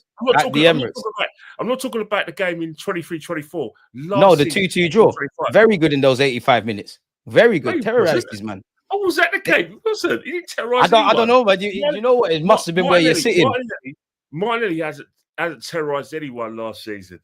That's cap, man. One of the assists of the season for Calafiori as well. I was criticizing him about getting his head up. To get his head up in that condition and find Calafiori was crazy. We need to stop looking at Martinelli through Saka's eyes, and then why do you keep mentioning Saka? I haven't done that once. It's a Nelly thing. We're not. He can't be. Why are we having this debate about Martinelli when it makes good footballing sense? You mentioned Martinelli. All right, I think we should sell him. What's wrong with that? No, you can. Every player's got a price. I wouldn't sell Martinelli. I think we need the squad. I'll rephrase it. I don't think we should sell him. I want him sold. He has to be sold. Everyone's allowed their opinion. And you being an older fan than me, you were telling me people used to chant negatively about Henry. We have to give people time. We can't give Martinelli more time. Martinelli's been here 6 years. He hasn't evolved. He's been a little boy at the club, though, man. All right. How comes the guy on the opposite flanks? We don't have any issues with his performances. And some do. Everybody's journey is different. No, Martinelli. When Martinelli or whatever it is. Initially, Martinelli was above Saka in terms of expectations. And you look at the freedom Saka has on the right versus on the left. Martinelli needs to play on instinct. He's a free spirit. Martinelli doesn't have freedom on left. Saka has 3 or 4 players around him. Martinelli doesn't. What freedom is? Oh, come on, Kenny. What freedoms he got? Arteta says, stand out wide so I can do my inverted bullshit with my left backs. I guarantee you, if Martinelli plays for Liverpool right now, you would not be like this. He's cold. Great players adapt. He has adapted because he's still in the first team regardless. He's still here. Without all the struggling in the last 3 years, he's still starting. There is a lot better out there than Martinelli. I don't know, man. He's got unique qualities. I do think there's players better than him. Probably unique qualities. To start for a team that's one of the best in Europe statistically in his country is crazy. Look, I hear you, but at the moment he's not displaying his unique qualities. There's right backs who've played against Martinelli this season, who comfortably dealt with him. That wasn't the case. This is the Premier League, man. There's tough games everywhere. But the fact is that he's not beating his right back. One of Martinelli's strengths was when he hit the box, he was unplayable. Nobody wants to play against Martinelli. 100%. He hasn't been doing it enough this season. That's why I think that Martinelli, we need to cut the cord and get the left wing All right, cool, Kenny. We sell Martinelli. What do we do then? Martinelli goes today. We sell him. Boom. He's gone today. You got your wish. We got 40 million. What are we doing? Where are we going with it? What we do is we look for a left back. We need some names. Why don't you start with a name? I don't want to sell Martinelli. I want Rodrygo, and if not, Martinelli's there. You mentioned Martinelli selling, right, so I'm just trying to know. Right, there must be someone. All right, where have I told you? A lot of people said Adamalo Lookman. Yeah, bring Lookman. Both of them could work in tandem. Sell Trossard. Yeah, but there's other people who said Leao, the Portuguese left winger who plays for Milan. Leao's cold. But if you are just in general, forget who's better or not, yeah. If you are frustrated about Martinelli, pardon my language, what the fuck do fans think's gonna happen with Leao? I want Leao, but what do people think? Don't get excited of highlights and substitute appearances of Portugal. The fact is, it's not a case of getting these players for the sake of it. It's a case of Martinelli's performances does not justify his place in the team, let alone the squad. I think you got to respect Mikel Arteta's decisions. Like, we finished second 3 years in a row, made year-on-year progress in the Champions League. There's got to be a reason Martinelli's been a key figure. All right. And I hear you, but let's not forget who started the ball rolling, who put the seeds in all our heads. It wasn't me that was aggressively going for Mudryk in January 2023. Yeah, that was going to be depth. That was a market opportunity, Kenny. Yeah, it was market opportunity. But if you try to tell me a player that we would have bought for 80 million would have been on the bench for Martinelli, come on, mate. Come on. I don't know, man. Money is subjective in today's day and age. Arteta didn't want to play Pepe. I don't know. But you don't spend £90 million to put him on a bench for Martinelli. Martinelli was the manager. That's only 15 mil more than what we paid for Havertz, and he'd be on the bench. But even so, the manager was looking to replace Martinelli. The fact that since that time, he doesn't know who his best player is. Sometimes it's Martinelli, sometimes it's Trossard. That's why I'm screaming. Get upgrade on both. Right, yeah, but that's still Trossard before Martinelli, man. Yeah, the fact is that both Martinelli and Trossard, we can easily upgrade in those two. They're good players, but where's the names, Kenny? They're not going to help us win the league. They're not good enough to take. They are. As squad players, they can. Sakaris, they're not. They can be squad players. Yeah, but frontline players, they're not the player. It's not happening. And we've got to be mindful. We've got internal solutions. Like when Gabriel Jesus is fit, that's an option off the left hand side. Gabriel Jesus is another expensive player that we could do without as well. I've got to be ruthless. My viewpoint is that the way Arsenal are going on, and I can only go back to last season, is that Arsenal have a budget, but if they want to sort of like top that budget up, they have to be creative in terms of getting players out the door, and they'll have to get high wages at winners out the door, and they'll have to get fees for players. It's no good getting rid of Eddie and Nketiah, Smith Rowe, Aaron Ramsdale, and players like Nelson, players who were nowhere near the first team. Let's be honest, Smith Rowe was nowhere near the first team. He needed to go, man. It broke my heart, but he needed to go for his own sake. Yeah. And I don't know, banter aside, I feel that way with Martinelli to a degree. Yeah. Eddie and Nketiah, Arteta killed him by using Trossard Havertz in the false number 9. And then you've got Aaron Ramsdale. Well, Raya killed him. And you got Reece Nelson, and he killed himself, man, because he just kept chatting. To this day, Reece Nelson. We're still waiting for Reece Nelson to show that he can be a leader. No, but even that, Kenny, you're talking about being ruthless, and you're right. But let me just say some things. Partey gone, yeah. Don't shoot me. Partey's gone. That's 200 odd grand gone, right? Tierney's gone. That's 100 odd K, right? Jorginho gone. Huh? I understand you. I respect that. But last season, there's so many guys that are on big P's that's going. That still wasn't enough to fetch. I know, but like, just allow Martinelli. The rest can go. Yeah, but you say Martinelli, it's because the reason why I think people are kind of had this kind of sort of attachment feeling Martinelli is because I think it's the same attachment feeling you may have for Mikel. That if Mikel goes on to win big things at another club, they're thinking, I've only Arsenal fans are paying shit. So who are you attached to, Kenny, man? You can't be like, ain't no one, you got no loyalty to none of the players. You know, I stopped being attached to the players when I saw Fabregas last game of the season in Spain watching the Spanish Grand Prix when Arsenal playing against Fulham. I've got no loyalty to these men. I can't lie. No My love for players died when I saw Henry leave. Then I was like, I have to love you lot from afar. And that was before Cesc did his little. Did you? You know, the only thing that annoyed me about Cesc is I'm sure they won something. I can't remember if it was the World Cup and they're putting the Barcelona shirt on him. He's like, oh, stop! You know you want to put it on. But I think with Cesc Fabregas, he had. I get it because we all knew he was going there one day. Yeah, but Cesc Fabregas, Arsenal was never good. Arsenal was a pathway back to Barcelona. Exactly. That's why I couldn't be vexed. Yeah, but the reason why I was vexed, but you were always going to get your move. But how you did it is just how you did it. How you do it, you can't use the club like a dirty towel. Didn't he go on strike or something? Well, yeah, you go on strike. It's done for me. Like, look what Gyokeres is doing. Gyokeres is threatening to go on strike. That's, to get his move wherever. I don't know whether he's coming to Arsenal, Man, or wherever he wants to go. Either way, he's going to go on strike. He won't start pre-season training.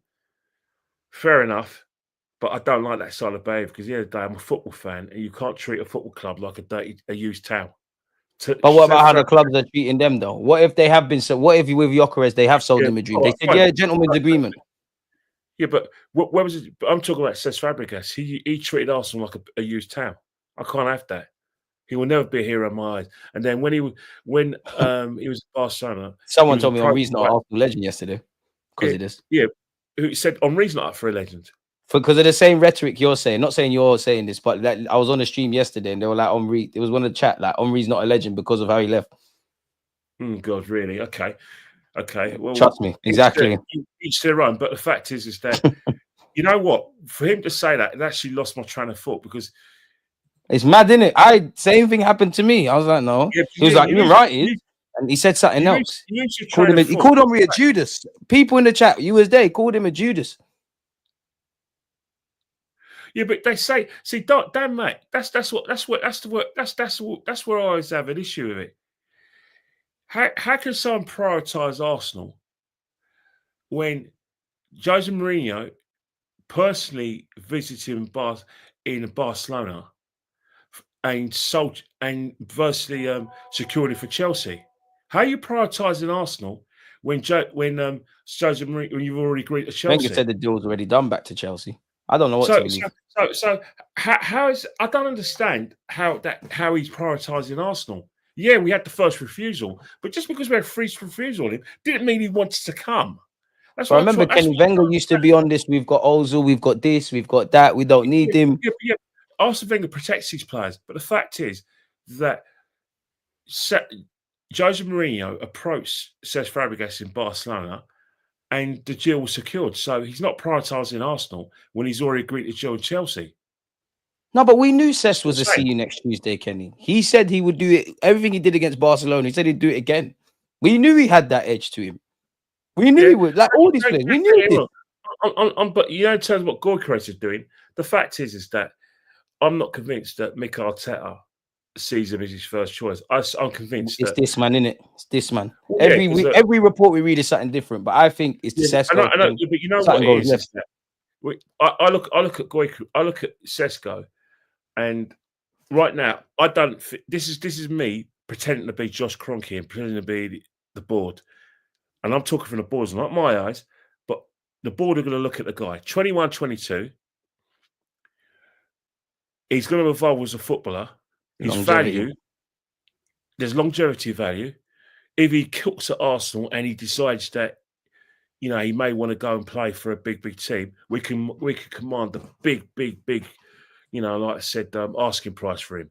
From a business point of view, his age. You're hearing he wants a release clause as well. Prime, and that when he gets to his prime and he wants that, we can get big money for him, or he could have his prime years at Arsenal. It's a win-win. From a footballing point of view, Mikel Arteta has looked at this lad and thinks, right, he's got everything I need. First touch. We've been chasing him for a couple of years now as well. Pace, link up play, and he feels that the goals will come because he's playing in a better team. That's his viewpoint.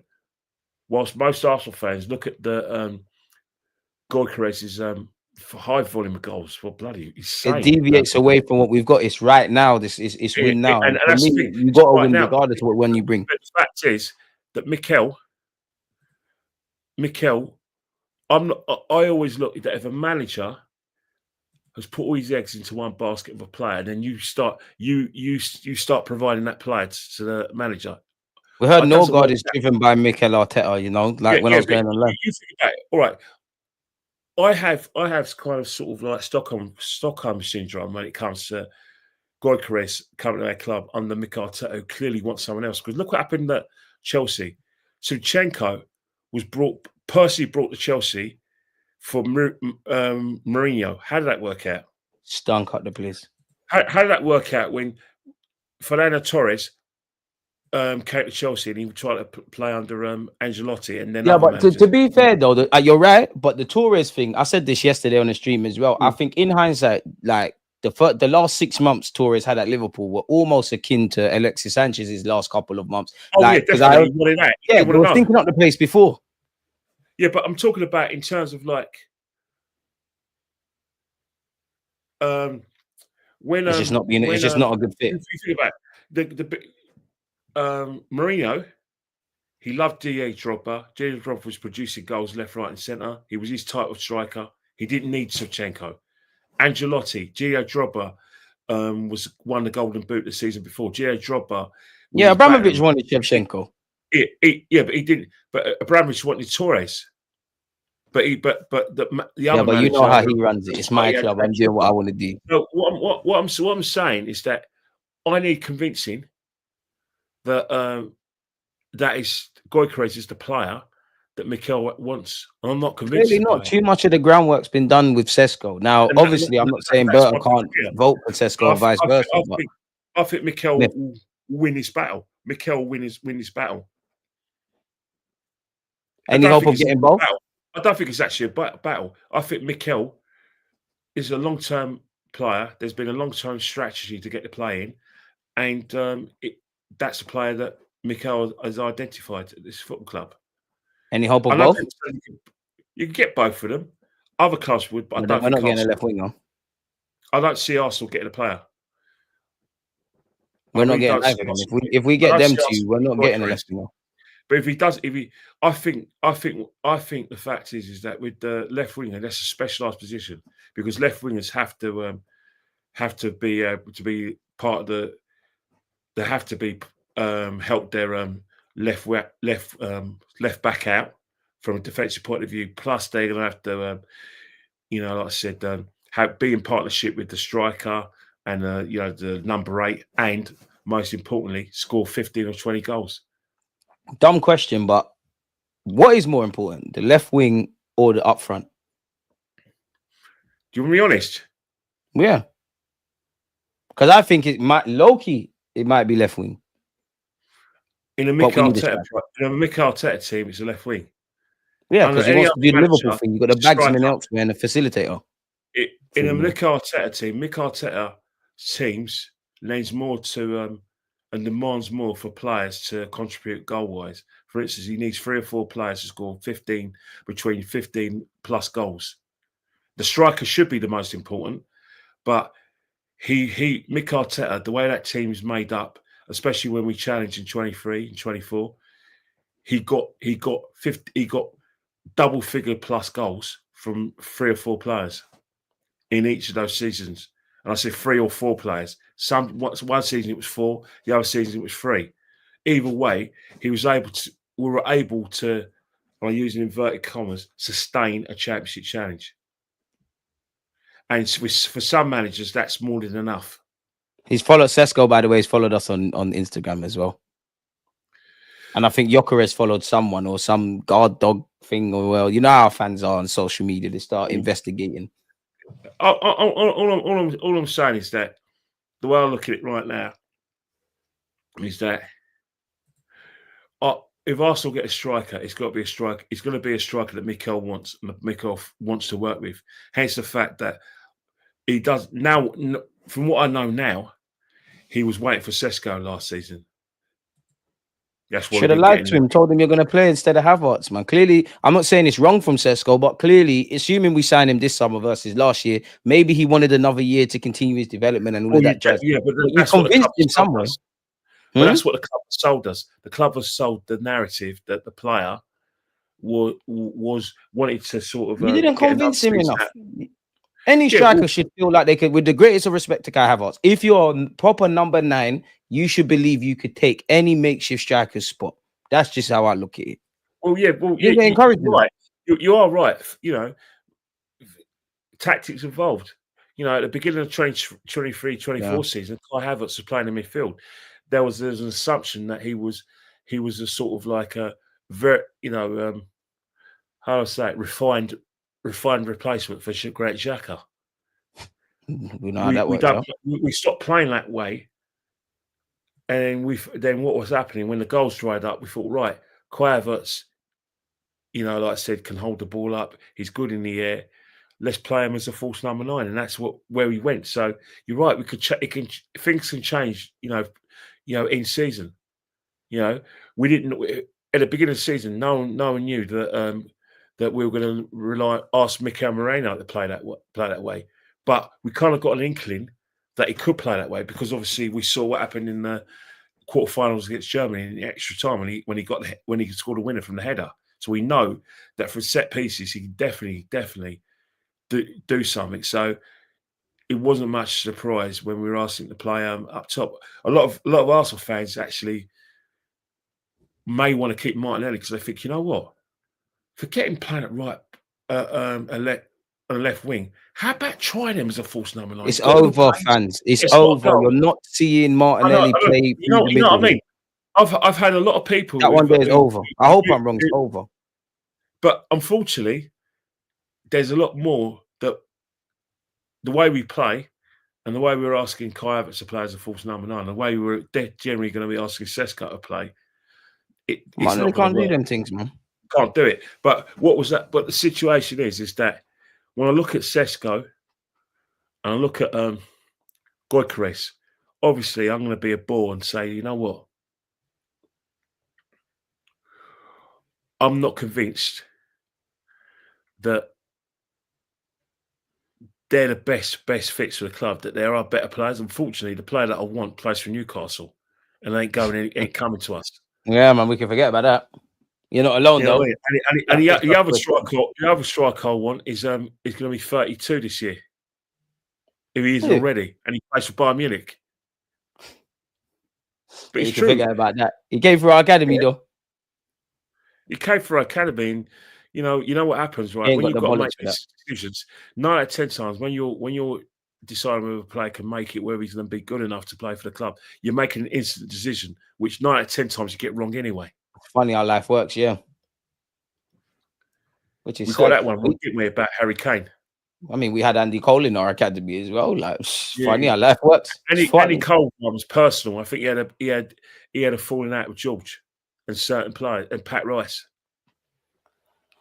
Do you know what I always think? Yeah, do you know what? Even though like they could have come through our academy, I always think life happens for a reason. So had Harry Kane and Andy Cole and anyone else, had they stayed at maybe even Eze in today's day and age, Crystal Palace, maybe if it worked out and they're in our academy, they might not be what they are.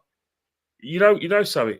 Even Sunderland rejected Eze. A lot of clubs, and that's why you should keep faith and have adversity. A lot of clubs turned him down.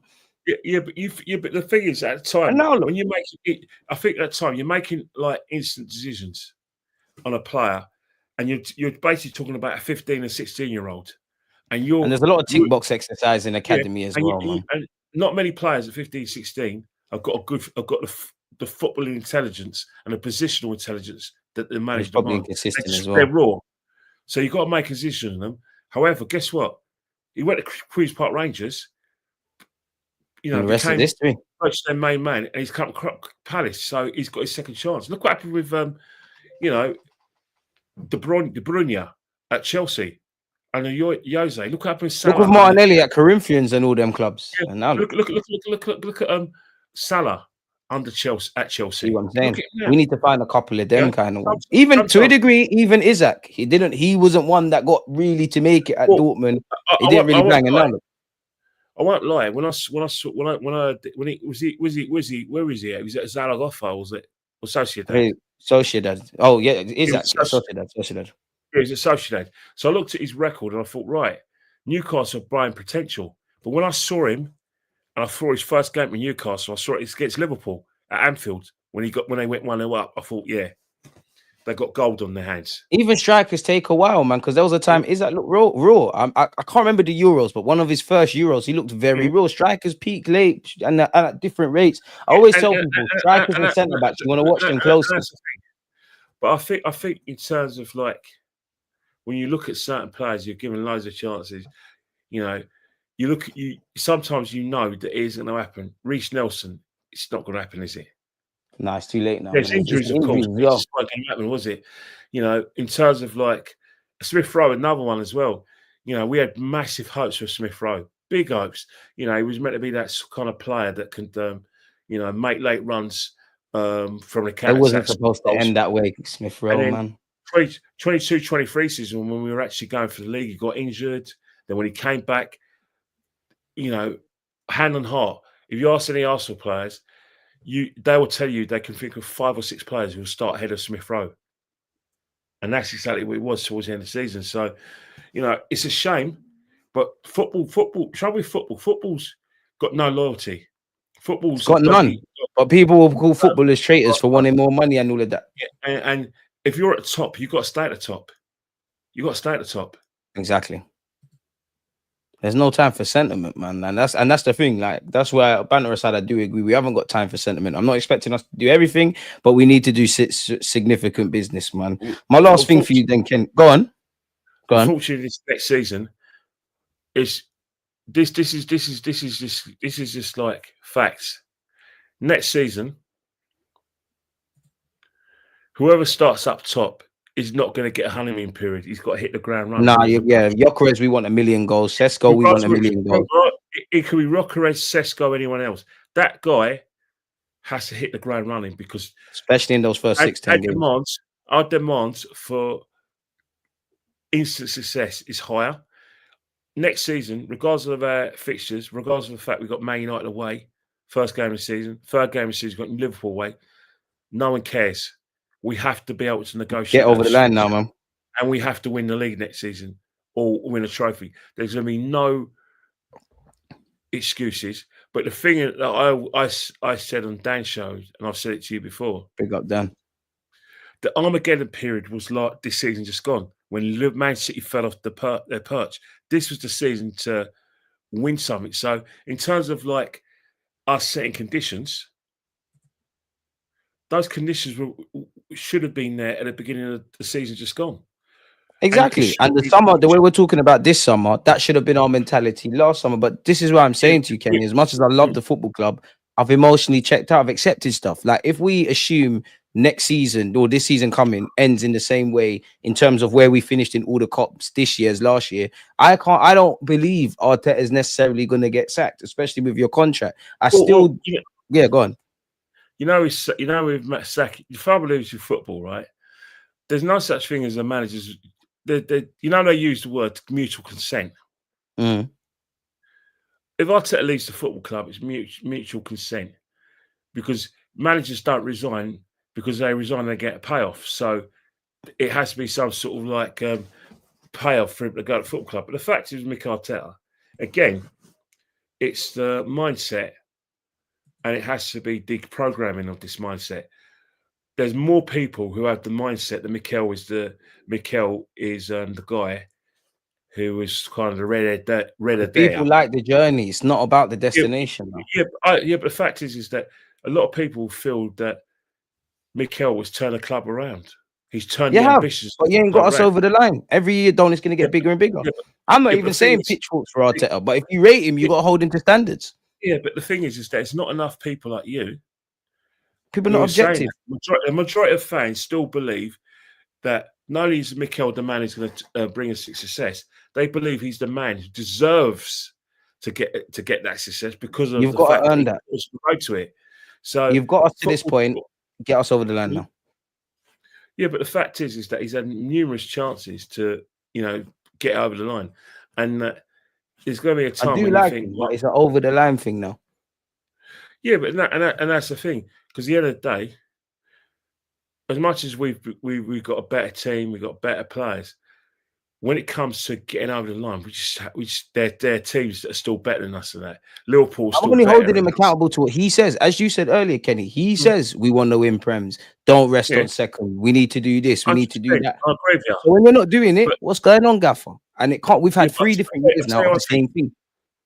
The reason why we're not doing it is because at the end of the day, Liverpool and Man City are still better than us when it comes to the crunch competition, crunch moments.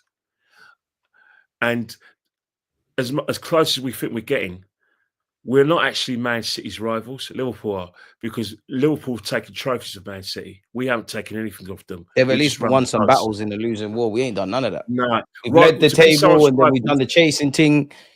No, that's not rivals. That's competitors. To be that's what I'm saying. To be a rival, you have to take trophies off them and win trophies at their expense. Liverpool won the Champions League at Man City's expense, inadvertently. They got to the Champions League final at Man City's expense. Liverpool won 2 league titles. If Liverpool didn't win, other than Liverpool winning those 2 league titles, Man City won every one of those titles. That is taking trophies of Man City.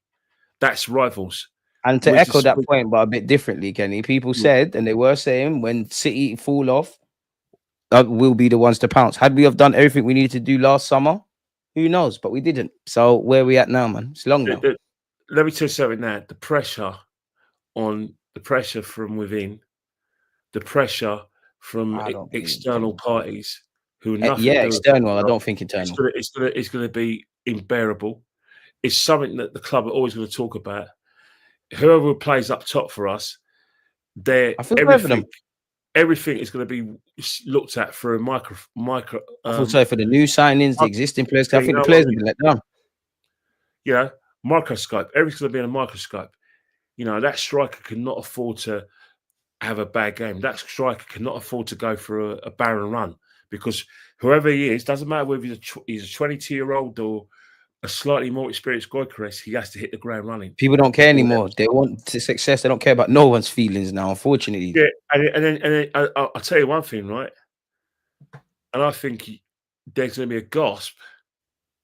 There's going to be genuine annoyance if Kai Havertz starts and then our striker, in inverted commas, is on the bench. That will boil a lot of piss. It will, but Kenny, I'm at the point now. I'm not going to get angry. Whether you're going to do the Kai Havertz thing up front, you get Sesko, you get Gyokeres, you get enough players or not, make sure it may get over the line or certain writings on the wall. That's where I'm at now. Like, I love the football club. I can't get behind it. You are right to think like that, but you've got to remember one thing, right? Is that they have to earn my belief again. Like everyone. Yeah, the fact is that you could turn it around and say, look at Arsenal's last 6 games. They've got Man City away, they've got Newcastle at home, and we traditionally beat at home. And after that, they got what I call winnable games. So you would think that if Arsenal's still in the hunt for the title during that period, the fixture list has been quite kind to them. No, but Kenny, it's a conspiracy. We've had the toughest start. No one else gets a tough start. Everybody's out to get us. The sky is falling. I know what people are saying, but the fact is that this season, after what happened last season, there's no room for any excuses. Even if there's a glut of injuries, no one cares anymore. Arsenal have to win something. No one don't care now. It's not all Arteta's fault, but at the end of the day, this is the nature of the business. It falls with the manager. The owners are not going nowhere. Berta's just walked in. I don't care what no one tells me. My opinion is I can rate or not rate these players. I think the players, obviously, they could have done better in certain games.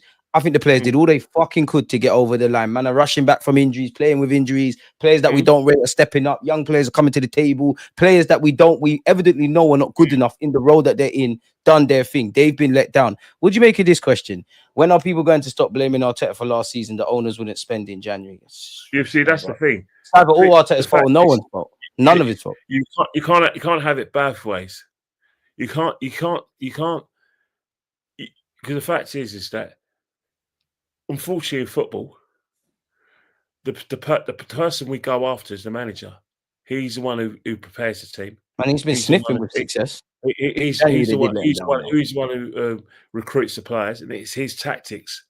He's the figurehead, and it's easy to go for Arteta because Arteta He's the team manager. He's not The like owners the told head me they coach. don't care in January, though. Head coach. He's in charge of most, if not all, footballing matters. So you have to go for Arteta. You have to signal him out. You know, there's evidence that the board has spent loads of money to back in Arteta. So he's the man that I'll go after. This is the nature of the beast. Like, it's not all his fault. And he's never, it's like I said, it's always his fault or it's never his fault. The truth is in the middle. There is nobody, excluding Berta, who's just walked in, that can say their hands are clean. We know how the owners operate, but you can't just sit here and blame the owners. They've given my man money. They've given him autonomy. Arteta's done a lot well. There's a lot to like about what he does and where Arsenal are at, which is why I said the rebuild, all of that stuff, great. We've now moved into a next realm now. The project is done. It's about getting over the line. I'm only holding you accountable beyond the obvious because I want to win stuff to what you say. You say Arsenal deserve to win stuff in Europe. You say we were the best team in the champs last year. You say drew out all that. Kenny was probably there at the Emirates last day of the season. We're not going to rest on our laurels. You're telling me we need depth. We need this and the third. You're not. We're not exhausting everything. Because if we did, Arteta gets his praise. Everybody gets their praise. If it goes left, everyone has to hold corner. And I disagree with a point Kenny made. Maybe I overheard in that. I think there's external pressure. I don't think there's internal pressure. No, what I mean by external pressure. Good. Yeah, but you know what external pressure is going to be? It's going to be people. External, 100%. Internal, nah. You know what it is? It's going to be people from, people who are backing Arsenal for the title last season, like Jamie Carragher and Gary Neville. They're going to be favourites. They're going to be thinking out aloud like they were towards the end of last season. Is he the man? Because they were saying it at the end of last season, and they are going to talk about the success. Like Jamie Carragher went from, making us the favourites to saying, "Oh, can he get us over the line?" And that's going to be the narrative next season. What do you make of this comment? Because it ties into what we're saying. Owners present XYZ money. Sporting director controls the money. Arteta's influence is minuscule. Josh Kroenke, Berta, everyone else. It's a damn lie. What do you think? Well, the fact is that Arteta's not the money man, but at the end of the day, Arteta has been provided with money. They think players coming in are not without Arteta say so. 23 season, we didn't get the players, but the money was there for Mudryk. The money was there for Caicedo. Mudryk wasn't able to chose Chelsea for the better financial package for himself. Caicedo, Brighton wouldn't sell, but the money was there. The support was there. The money was there, and that's in January. 2 high-profile players, big money in excess of £150 million was on the table for us to spend in January 2023. That is backing the manager. It didn't come off because of Mudryk, Chelsea gazumped us, man. They did a madness. With his financial terms, but I'm sure he wanted to cut on us. Caicedo wasn't. Brighton didn't want to sell the player. They wouldn't want to negotiate with us. But all right, Arteta got Declan Rice, a player that he coveted for a long time. We eventually agreed on £105, £105 million, but we went into the hundreds. Then Kai Havertz, a player that we didn't even that Mikel Arteta clearly was, coveted for a long time. Clearly was watching. That supports the manager. So yeah, he doesn't control the money aspect, but from what I've seen, this is what I mean. He's either never to be blamed or to be blamed for anything. Obviously, when you look at a football structure, the sporting directors above him, they're in a collaboration. Arteta therefore has more power than Andrea Berta. Let's not forget. I hear what people are saying. Too much people are either committed to hating the manager or fucking loving this manager more than the football club. I hear what Dan Mac. I can't lie, this pisses me off, man. Yeah, I hear what Dan Mac's saying, but Sesko and Zubimendi were players that were identified before Berta came to the club. These are Zubimendi 100%. The negotiations are ongoing. 100% the negotiations are going with Sesko. Not Berta hasn't come in and overruled Arteta. He is allowed the process to continue. In terms of like the Sesko thing, the Gyokeres, well, Even like what Boy is saying, Edu didn't want Havertz. He fucked up the deal and put him on mad bread, but he didn't want Havertz. Yeah, that's the thing. But who won? Who? All right. You say who? And in relation to sporting director being in charge, it has been reported Berta and Arteta on a level playing field. Edu is now is about to work for like I said, a group of clubs owned by everyone's to blame in the same way. Everyone can get praise. Vino is the CEO of Tottenham. He's the CEO of Tottenham. So he's such a these guys left the football club. So Mikel's still here. So Mikel has retained his power base. He hasn't been the one to go. They have. What do you make of this? DG Kenny, Berta is causing more confusion if stories are real. Arteta wants Sesko, Berta wants Gyokeres. I don't care who he wants. I think the situation with Gyokeres is opportunism. To extent that if the guy's got a clause in his contract and he's available, then every big club in Europe and every big club in this country has to show an interest, has to make inquiries. Arsenal no different. It's an open goal for Arsenal to make an inquiry. Open goal. Arsenal got to take the open goal. Doesn't mean that he's the first choice, but he's an open goal. But wouldn't be doing his job if he didn't alert the club to the fact that pivoting. The player wants to leave. And even that, what have we seen? And I like Calafiori, but what did we see in the same mouthpieces? Not everybody at Arsenal was convinced. Arteta pushed for it. Calafiori walks in. People had concern about Marino. He walks in. Havertz, he walks in. Willian, he walks in. Oh, yeah, but all right, Willian. I'm not blaming Arteta, but his hands are not clean. Everybody's in this. I know his hands are clean, but the fact Raya, which worked. Mikel Arteta, if you look at the sort of players that Mikel Arteta is getting to the club, look at their ages, and look at a lot of them have been bad boys. They're young, impressionable guys. If that's what you're alluding to. Havertz was a young lad when he came to us. How was he? 22, 23? We've watched a lot of these players grow up. How old is Calafiori? He's the youngest in our squad, excluding the Miles Lewis Kellys and Wenger. How old is Sesko? 22. How old is Zubimendi? 26, to be fair. Yeah, but that's still relatively young. Mikel Arteta. Peak age, man. He wants to. He's a big boy. I think the thing with Mikel Arteta, there's a specific player that he tends to go for, and we can only go from like we've seen in the last 2 years, going for a younger squad. You know, he wants to go. He wants energy. He wants fit. He wants robust attack, athleticism in his teams. Hence the fact he goes for younger players. The board go along with this because they see the long-term business plan. You know, they see that in Kai Havertz, and they 100% see that in Sesko. We were showed that the Sesko, acquisition reeks of two things: Mikel Arteta's, determination to get this player over the line, and Arsenal's business model. It makes too much sense. And I like Sesko. I would want Gyokeres because it's a bit different, but I'm actually very bullish about Arsenal getting Sesko and Zubimendi. My only issue is you need to get over the line now. Because I do like you, Arteta. I do rate you. I don't ask you more than the club. But when I talk about how good you are, I need a leg to stand on. And I just care about Arsenal winning. And I care about trying other things if the same things are not working. Too much people love the guy more than their football club. And the same for those that's football fans in general. You know, football fans in general. They don't love football. They don't love their club. A lot of people support this club because of Ian Wright. They fall in love with this club. They feel like Ian Wright. He played for Arsenal. We supported Arsenal. That's how football is sometimes. I fell in love with Arsenal Football Club. That's why I supported them. It's my local club. I had no affiliation to any player. I've reminisced and supported Arsenal. It's a no-brainer for me. You know, people try, my mum was very much of an influence on me supporting Arsenal, but the Islington thing, Arsenal being your face 24/7, when you're about 8, it's no break, and you want to make that your decision. You like Arsenal, but you fell in love with the club when you're 8 because it's a no-brainer, and I think that's the situation. You know, some people get attached to the player and respect to that. As long as they support this club and they're behind the club, good luck with them. But everyone has a trigger point to be about.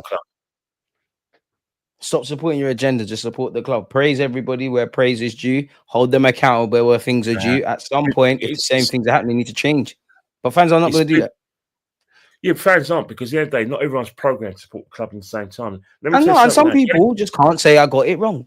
I don't know. And I got it wrong. Let me tell you something about football fans. The only thing I've got in common with you is that if we get to the FA Cup final, we're both going to be in the Arsenal end. After that, I've got nothing in common with you. You don't have my, I don't pay for your season ticket. You don't pay for my season ticket, and your supporters' experience is a lot different from mine. You may want to get to the game 5 minutes before because you want to do other things. I may want to get to the ground three hours before because I want to meet my friends. I want to sample it. I want to get a program and everything else. That's my match day experience, and then I'll watch the match. And afterwards, I want to, do a fan cam. I might want to go to the pub to discuss the match, and then I'll get home. If it's an evening game, get home at midnight.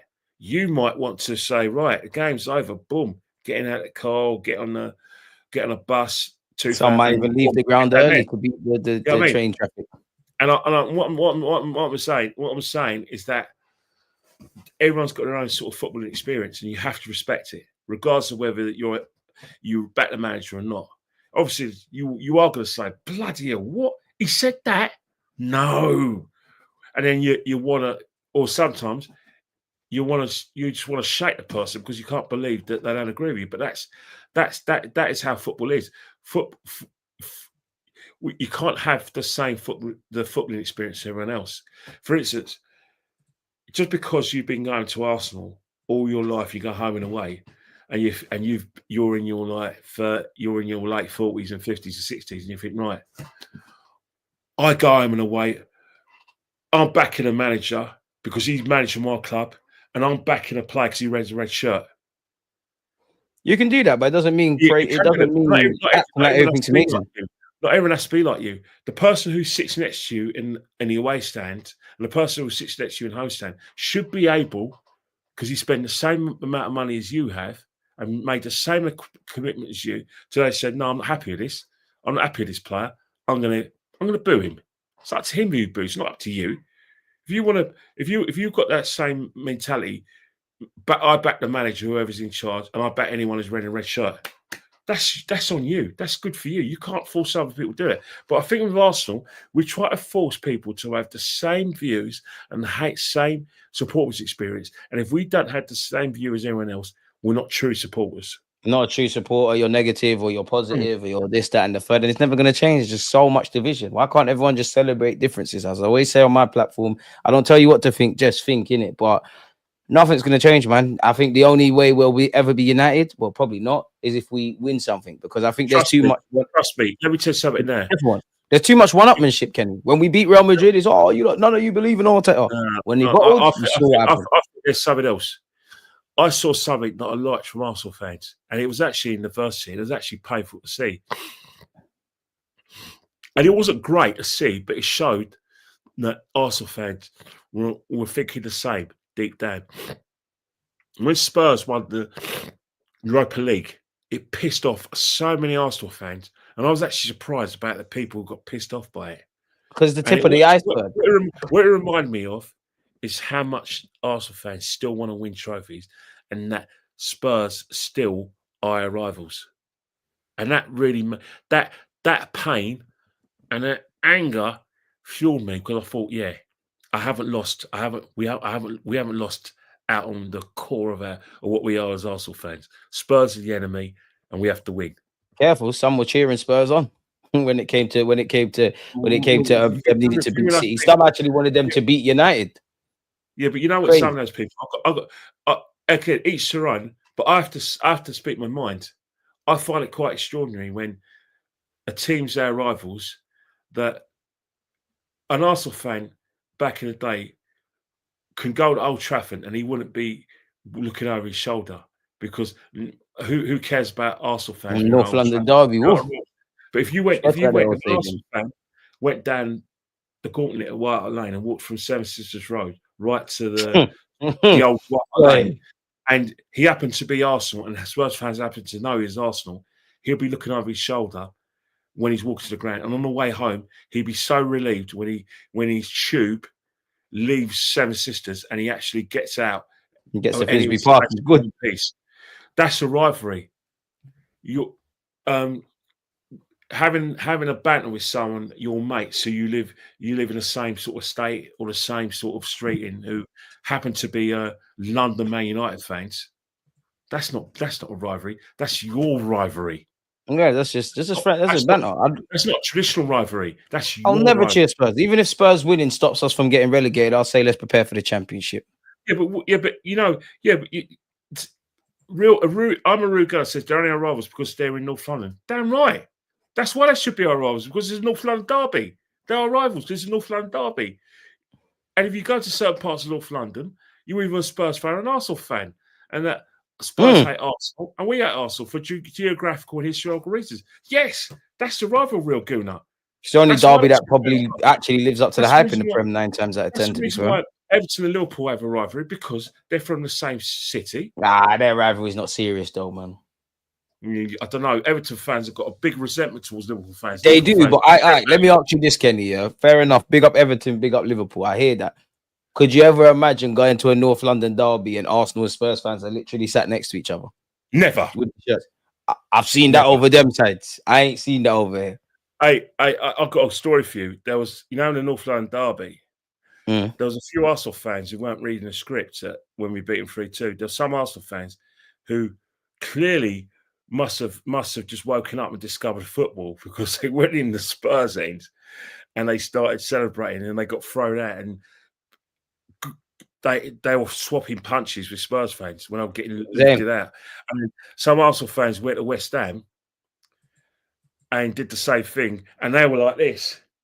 They were like this because the volume of abuse and things thrown at them and fists in their direction. I think they learned a lesson. Don't do that. Yeah, just man. Don't do that. You know what I mean? And that's one of the things. The rivalry's still strong. I remember one time I was watching a video, and it was a North London derby. We beat Spurs, and the fan cam channel was out there doing their preparing, and Spurs fans had a go at them. And one Arsenal fan, who's a prominent guy, goes, "Why are you having a go at Robbie for?" Duh. Arsenal just beat Spurs. Yeah, was that last season? You're at White Hart Lane. You're White Hart Lane. You're trying to film your channel. Spurs fans have seen it and see it's provocative. If that was last season, I hear it, but that Spurs fan was being cheeky because you. Yeah, but even so, you're not built for that. Bring the real Spurs one. I'm sure a 12-year-old can easily say, without any kind of can easily say without any gumption that Arsenal and Spurs fans don't get on. Surely he would have realised that Arsenal fans weren't allowed to go out a certain end, that the police blocking blocking the exits. Exactly. Yet he asks why a Spurs fan is having a go at an Arsenal fan. I mean, the irony of it is it's laughable. Don't lack, man. Again, people may say he's a Johnny come lately. Boy, you know the rivalry. You may not subscribe to it. You probably, when you went to school in May in North London, because Arsenal was more successful, even though you live near that disgusting, horrible ground, you probably know more Arsenal fans in your street and more Arsenal fans in your school than Spurs fans, even though Spurs is a local club. But then where I live, every other person is Arsenal, Spurs, Arsenal, Spurs. You get a 1-2 rogue Man United or Chelsea, but it's shopkeeper. Yeah.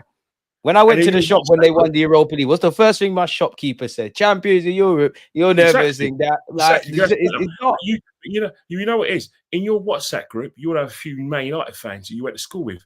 Who the fuck? I don't care about that in the grand scheme of things. But you are better than that. You're better than a lot of Arsenal fans who think that Man United are and a lot of others. Who their mates have a go at them about Arsenal. I wish I had the answers for you, Kenny. Right, no, modern football fans. What you look at is that they take a lead from social media. They take a lead from the fan cams. They take a lead from Brothers show, where a couple of high profile fans had a fight because couple of Man United fans and Arsenal fans were playing, they see that as a rivalry for some bizarre reason. But that's how football's running these days. You know, traditional rivalries normally go out a window. But what I saw a month ago, I saw a situation where the rivalry with Spurs was still intact, and Arsenal fans who have that in their makeup to think that they'd rather Spurs beat Man United. You get down to Spurs, you get down to the away game at White Hart Lane, you'll find out who our rivals Not for are. the faint-hearted, man. Not for the faint-hearted. I'll tell you, Man United fans won't give you that stick. Spurs Especially if you wear your Arsenal shirt. I can't lie, you're a Braveheart still, because you're a target. Let me tell you something now. I took a couple of liberties about a few years back, and even I, a big lad like myself, realised don't take those liberties again. No one ain't Superman. I've been to North London derbies in the first stand. No one's hero, do they? Don't be a hero. Listen, being a hero, you don't live long, and you know yourself. Football fans, it's already kind of coward. It's a mob mentality. It's kind of cowardly, isn't it? Like there's strength in numbers. People get a bit excited. Well, you're don't right. be silly. You got to realise one of the reasons why football fans, if you go to a cricket match, and say you're watching a test match, West Indian fans can sit with English fans. English fans can sit with Indian fans, which we saw at we actually saw at Headingley. But in rugby, that happens as well. Harlequins fans can sit with Saracen fans. Leicester fans can sit with Northampton fans and have a beer in glass. They can bring glass to rubby game. Well, you do that to most football stadiums, and especially Arsenal, Spurs. Unfortunately, people are going to hospital. There's segregation of football in football. Yeah, but if they ever ran that, for this example, like anyone that's from North, you would know Spurs is there. North Mid is around the corner, essentially. Unfortunately, it's hospital. Yeah, exactly. That's how it all starts. Like, you know, it all starts. But a lot of that is because Spurs fans got a lot to hate Arsenal fans for. The fact that we moved into North London was a liberty in itself, and then taking their place in the top division and getting them relegated was a liberty in itself. And then our success, won the league at their ground with Sol Campbell. Yeah, this is what I grew up on. Twice. Yeah, but obviously I only saw one. So amazing stuff. Naturally, you notice that in a high-profile game, the only high-profile game they've beaten us in live on TV and where it's winner takes all was the semi-final in '91 when Gazza scored that free kick and Liverpool scored a couple of goals. Since then, apart from the League Cup in 2008, they haven't beat us in a high-profile game. Every high-profile game we've played against them, we've beaten them. By God's grace, that continues. It needs to continue. Oh, it must continue. It must continue. But the thing is, right, is that when they won the Europa League, it illuminated the fact that we've got a very poor record in Europe, and it illuminates the fact that that's something they got there better than us. That we've got to be honest. So, in essence, if you're a man like myself who lives by trophies only, they essentially had a better season than us because they got what they wanted. They got silverware. You can argue that to the hills. We can debate this all our lives. But for me, and because silverware is the be all and end of everything, I put my hands up. I said, yeah, they got the glory. They got the better season because they got the glory. Put my hands up. I can't. Yeah, but even so, it hurt me to see them have the parade. I saw it with my own eyes. You saw it with your own eyes. Arsenal, you owe it to yourselves, man. As I always say, I feel sorry for the players. How did you feel? How did you feel watching that? See, I grew up. There's people I grew up with. I had no idea they were Spurs fans until they got to the Champions League final. No, seriously. There was an element of that. There was. Do you know what, Kenny? If I'm real, if I'm real with you, heartbroken, seeing it, like seeing what's going on and everything. Like I seeing my friends happy and all of that. But then that's how I initially felt. And it's not that I'm happy with Spurs or whatever. But when I took a step back, it made me more sympathetic and jealous because I'm seeing Spurs fans, young and old, rejoicing, excited. Like we needed that. Like it made me think, and it's one of there's a couple things in my life I won't forget. Completely off topic. I won't forget 04, that parade. I won't forget the numerous FA Cup ones I've been to. I won't forget Spurs. I won't regret seeing that Spurs. I won't regret silly things like Brexit. It's going to stick with me for life. I saw it like my whole oh man. Like you said with the Spurs fan thing. Obviously, I know Spurs is heavy in North London, my side of North London, but there was so many people like. And the Spurs everywhere. I'm seeing Maddison do the Arsenal chant. Yeah. I needed to see that because now I need my club to do what needs to be done. There's been too much pain now. I have to apologise. I've just seen Holland score one of the most opportunist goals, equalisers. People in the chat are watching it. Holland have just scored one of the... Ohio has scored one of the most liberty-taking goals. Striker. Yeah. No way. Your brother's from Archway and he supports Spurs. No, he ain't no mate of mine. Yeah, just that must have been something where he's thingy, man. Hey, like, I've just seen Ohio's goal. The goalkeeper's off his line, and Ohio from about 35 yards has just managed to hit a low shot into the net, and it looks like it's 1-1.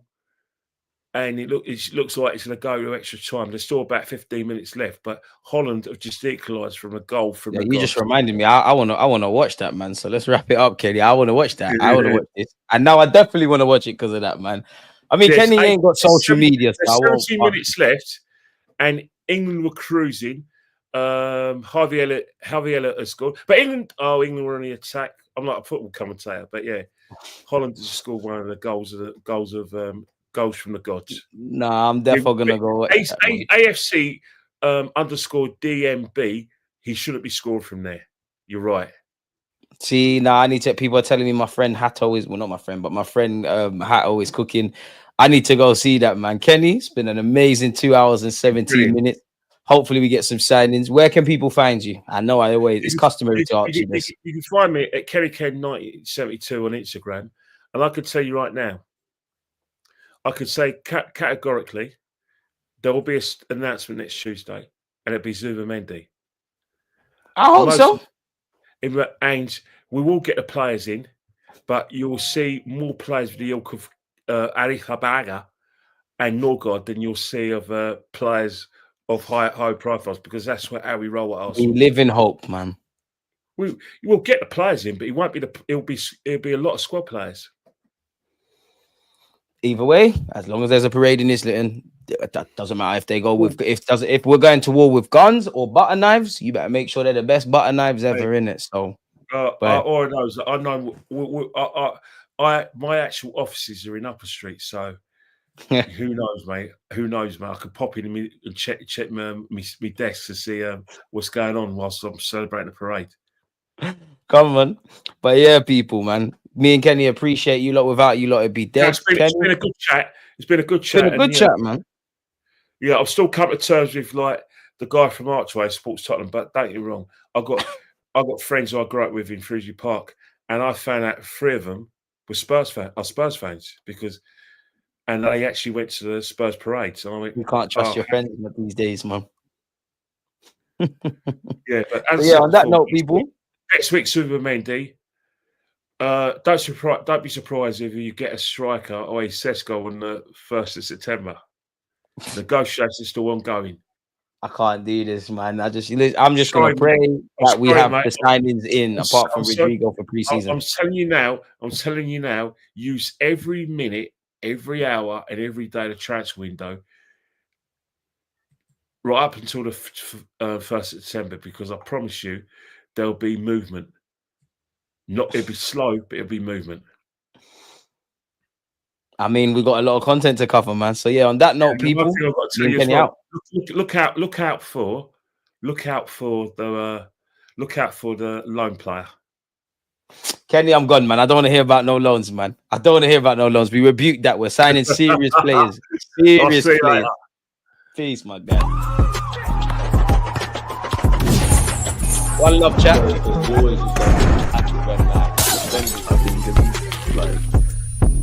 easy, easy, easy.